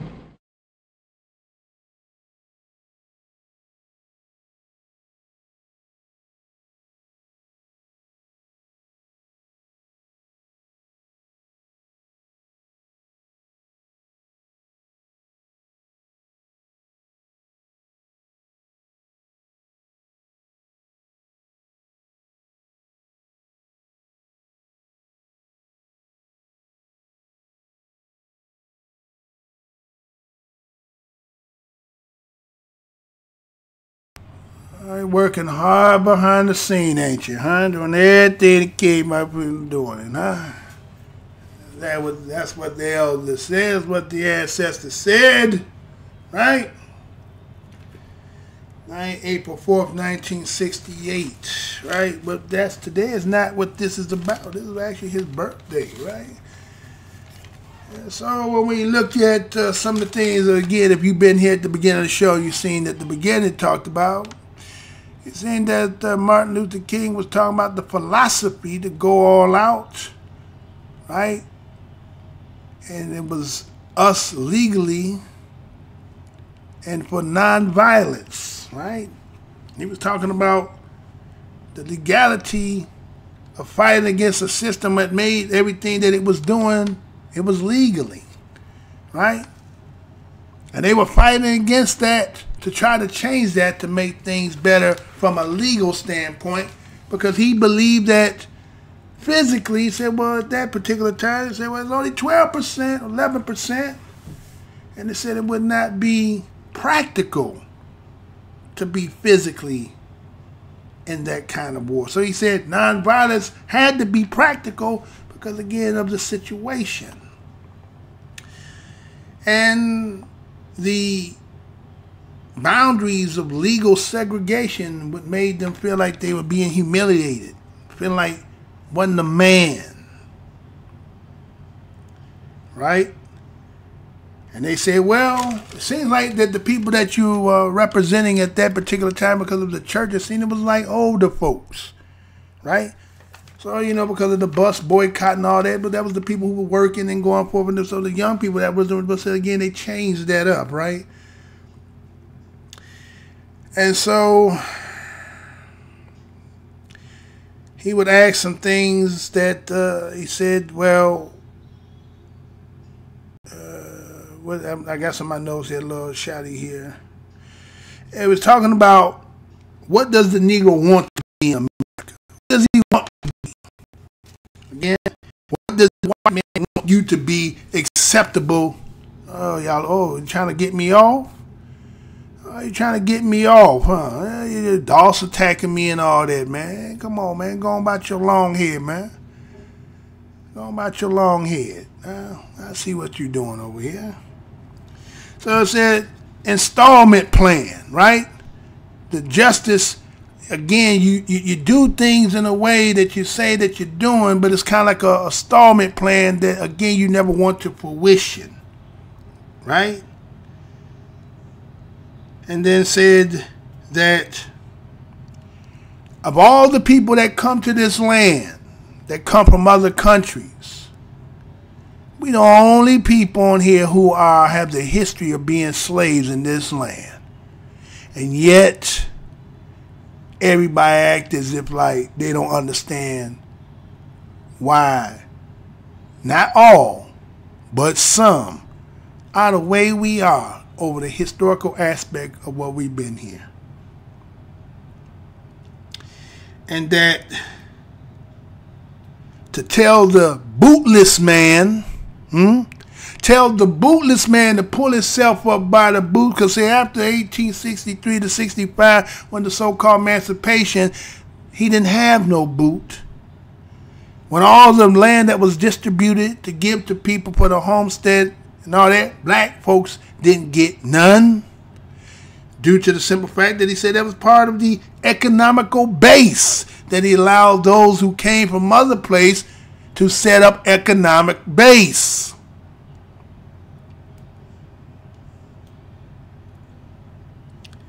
So how was the shoeless man supposed to pull himself by his bootstrap? It took him to 1965 to finally be considered a citizen. What year we in now? About 54 years, going on 54 years as a citizen. And you're snarling at us, we're still nigger to you, we ain't quite, whatever you feel. After all that we done gave. The words that Martin Luther King spoke at that time, and that's played originally, are the same things that are still prevalent today. No change. Maybe worse condition.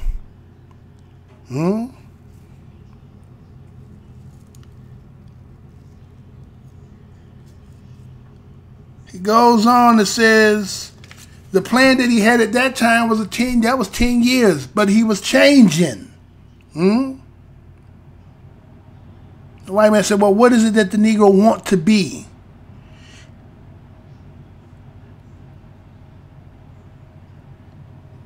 What does he want to be? He wants to be who he was designed to be.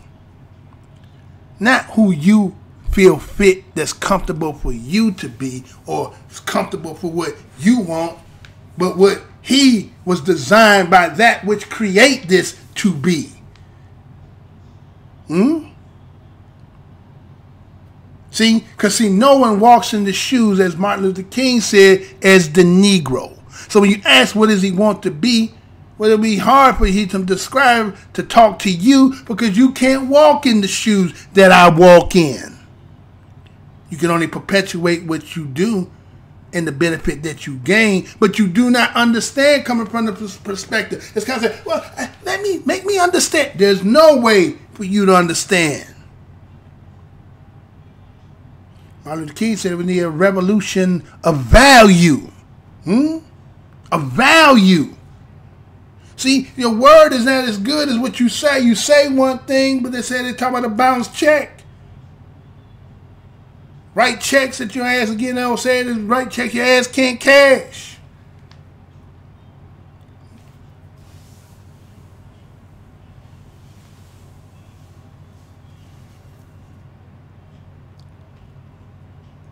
What is the value, he said, of a man being free going into a burning house?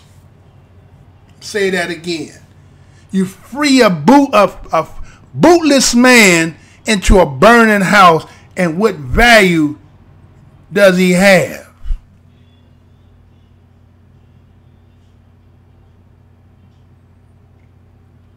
But with all that, he still said he had faith in the future. He understood that it was a superficial reality. But he felt like if the laws could change and make those who didn't want stuck to it, you could make them change. Guess what? 51 years, well, he was born. It was going to be 51 years since he'd been gone. And look, how much change have we seen? Not much. Seems like it's getting worse again, right? So then the thing is, you blame, it's our fault. When you gonna change? Is gonna be the question. When do you change? You put all the onus on us to make the change. When are you gonna change? Or is that just by nature?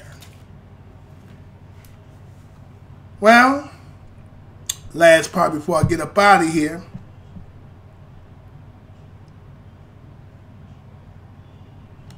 See, the problem is with black folks, we always got some motherfucker sitting up in our camp that is to do us no good. We already know the other side, but we talking about the motherfucker that's like us. And I say motherfucker, I mean that. Because, see, this was played and a lot of people didn't catch it. Even though in William Pepper's book he talked about that, as it's talked about with Dick Gregory said about with Malcolm, when you see the intro at the end. At the end, when it goes off, know what it says, right? Well, they found them to be 80% complicit in his death, right? They found 80% complicit. But then we heard this from this individual who was there, right? This individual said this. He had the what they call the Freudian slip. And we had to say, was they part of it too? Well, before I play that, I want to see who all out here again once again. I want to thank everybody who showed up tonight. Thank you for your participating, whether you give me a like or not. Hopefully that's what you do. Again, since you're sitting on your damn hands, let me give you a reminder real quick before I go out on the show. Let's see where it's at. I don't know if I got it. Where's that? No, I don't have it. Maybe I'm not going to be able to play because I don't got it. Let me give you one more before we get up out of here, right? Let me wake your ass up. See if I can get one more out you. Let me get one more. Can I get one more? Let me get one more shot at it. Come on, give me the replay of that one. Come on. What you waiting on? Come on, let's get it.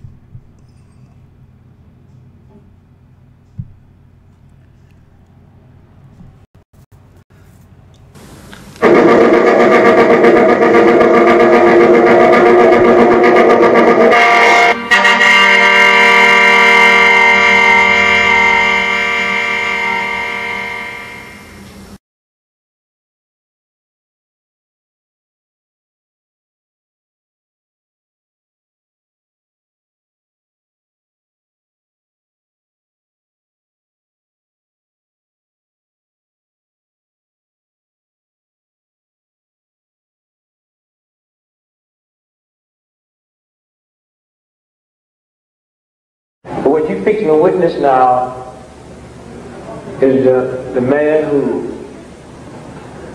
came by to get King to take him to dinner.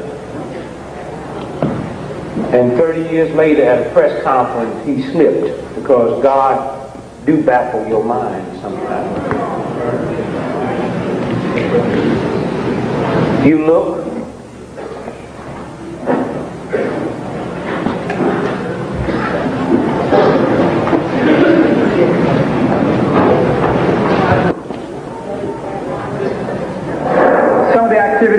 geared especially for the young who did not have a chance to get to feel or to know what the civil rights movement actually was about. Even as they marched, now they could have stopped in a hotel, but when you think about marching from Memphis to Jackson or Jackson to Memphis, there were no hotels. You stayed in churches, you stayed in people's homes, and that's how we got over, that's how we got through. The struggle was a spiritual struggle. You couldn't pay people to do what we had to do. You couldn't pay people to stand before mad dogs and fire hoses and billy clubs and cattle prods. It was strictly a spiritual and moral movement. So we wanted that dimension to be in the pilgrimage to Memphis. We will revisit the mountaintop speech site. That's the Mason's Temple, where Dr. King made his last address, which he almost didn't make, because the night that we were having that rally, there were tornado warnings, and he was behind on the Poor People's Campaign. And he said, you guys go on over and have the rally. I want to stay at the motel and work on the Poor People's Campaign. When we got there and Dr. Abernathy walked in and Jesse Jackson walked in and I walked in and others, people started clapping because they thought Martin was behind us. And so Ralph's preacher said to him, this is not our crowd. And he went to the phone and called Dr. King and said, any of the marches that we had in those days, you have an opportunity to bring the children and bring the family and march with us.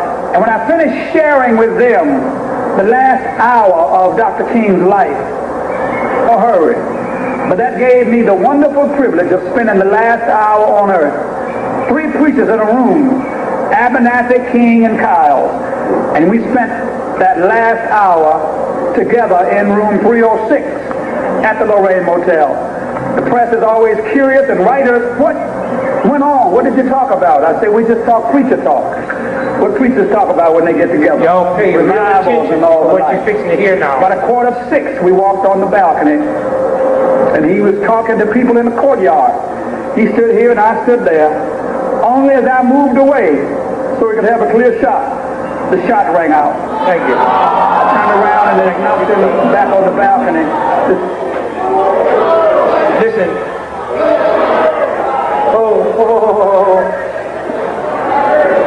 Wait, listen. Listen.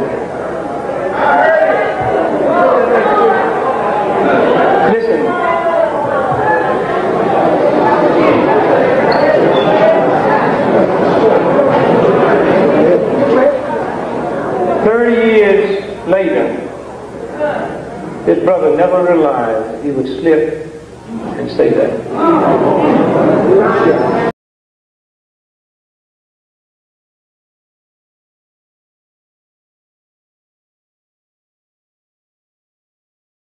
Portions of the following program may be unsuitable for younger or more sensitive viewers. Viewer discretion is advised.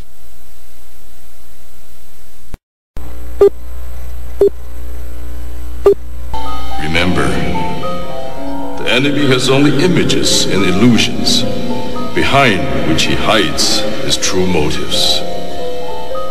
Destroy the image, and you will break the enemy. I'm here to tell you tonight that the businessmen, the mayor of this city, the police commissioner of this city, and everybody in the white power structure of this city must take a responsibility for everything. Can you feel it?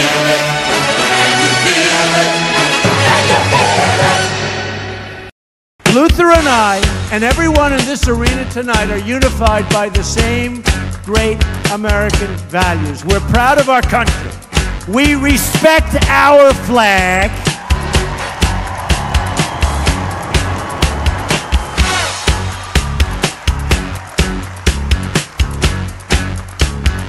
Wouldn't you love to see one of these NFL owners, when somebody disrespects our flag, to say, get that son of off the field right now, out, he's fired. He's fired! Race is when you use your power and influence to subject people into inferiority. Utterances can't be racist. Look around you, man. They own this shit.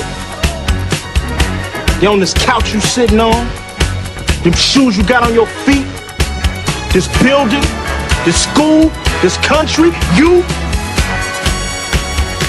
We're behind enemy lines, dog. So you must first of all remember that this system was not originally designed with black people in mind. Right on, and it definitely was not prepared for black people to, in the end, begin to demand their rights and an equal share in this country which they died for. Right on. Hey, and we definitely are not going back to Africa. In the church, we used to sing the song, "Good news, the chariot is coming." While you sit here today, knowing that you have come to hear good news, you must realize in advance what good news for you might be bad news for somebody else. What good news for the sheep might be bad news to the wolf. They say, oh, things are getting so much better for you. In 1849, it was hitting blacks on the head 100 times a day. In 1990, they hit them 48 times a day. Isn't it better? Oh, it's got to be better. You're saying 52 blows. The only purpose of most black Americans on earth today is to destroy. I think that's noble. Italians love Italians. When Irish love Irish. But when a nigga loves a nigga, it's an unpardonable sin. They have blood in their hands. When we say they have blood in their hands, we are not saying him, George Bezos, went and killed. But white people colonized us. They dispersed us. They enslaved our people. They sucked our economy dry. They are still sucking it dry even today. That's white people. Tony Blair, George Bush, Napoleon Bonaparte, Leopold, Adolf Hitler, Benjamin Netanyahu. All white people, they are the same. They are racist and they are full of hate. I've been waiting for you. You have many questions, and though the process has altered your consciousness, you remain irrevocably human. Ergo, some of my answers you will understand, and some of them you will not. Concordantly, while your first question may be the most pertinent, you may or may not realize it is also the most irrelevant. Why am I here? Our world is coming crumbling down. The coons are coming. You got to understand that white America has an uncanny way of making the victim the victimizer. Excuse me, master, for putting my head in the way of your club. Not that your club is brutalizing my head and putting hickeys on it. My head got in the way of your free swing and broke your shiny stick, and I want to apologize for that. Your life is the sum of a remainder of an unbalanced equation inherent to the programming of the Matrix. You are the eventuality of an anomaly which, despite my sincerest efforts, I have been unable to eliminate from what is otherwise a harmony of mathematical precision. While it remains a burden assiduously avoided, it is not unexpected and thus not beyond a measure of control, which has led you inexorably here. There are more connections in the human body than there are stars in the galaxy. We possess a gigantic network of information to which we have almost no access.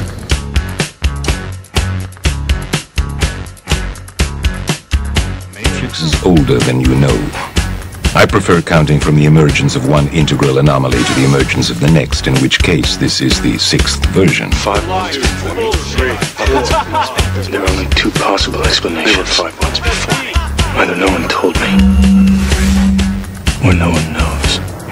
Precisely. As you are undoubtedly gathering, the anomaly is systemic, creating fluctuations in even the most simplistic equations. Control me! I'm gonna smash you to bits! You can't make me do anything like prick!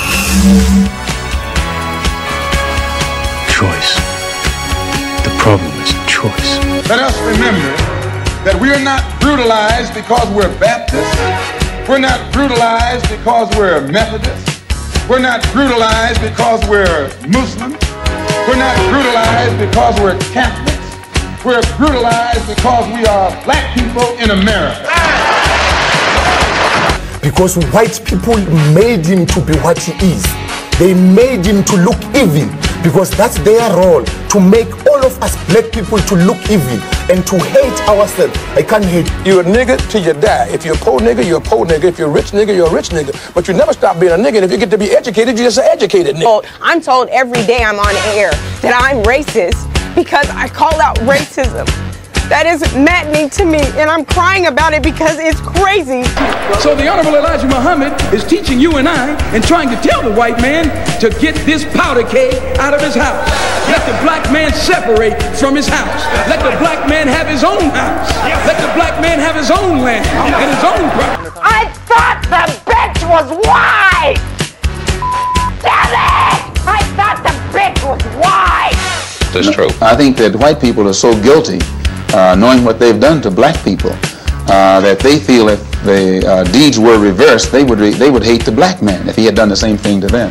So it's actually, it reflects a guilt complex on the part of whites when they ask us, do we hate them? And if you notice, Uncle Sam has formed a habit of going all over the world. He calls it the ugly American or the American image.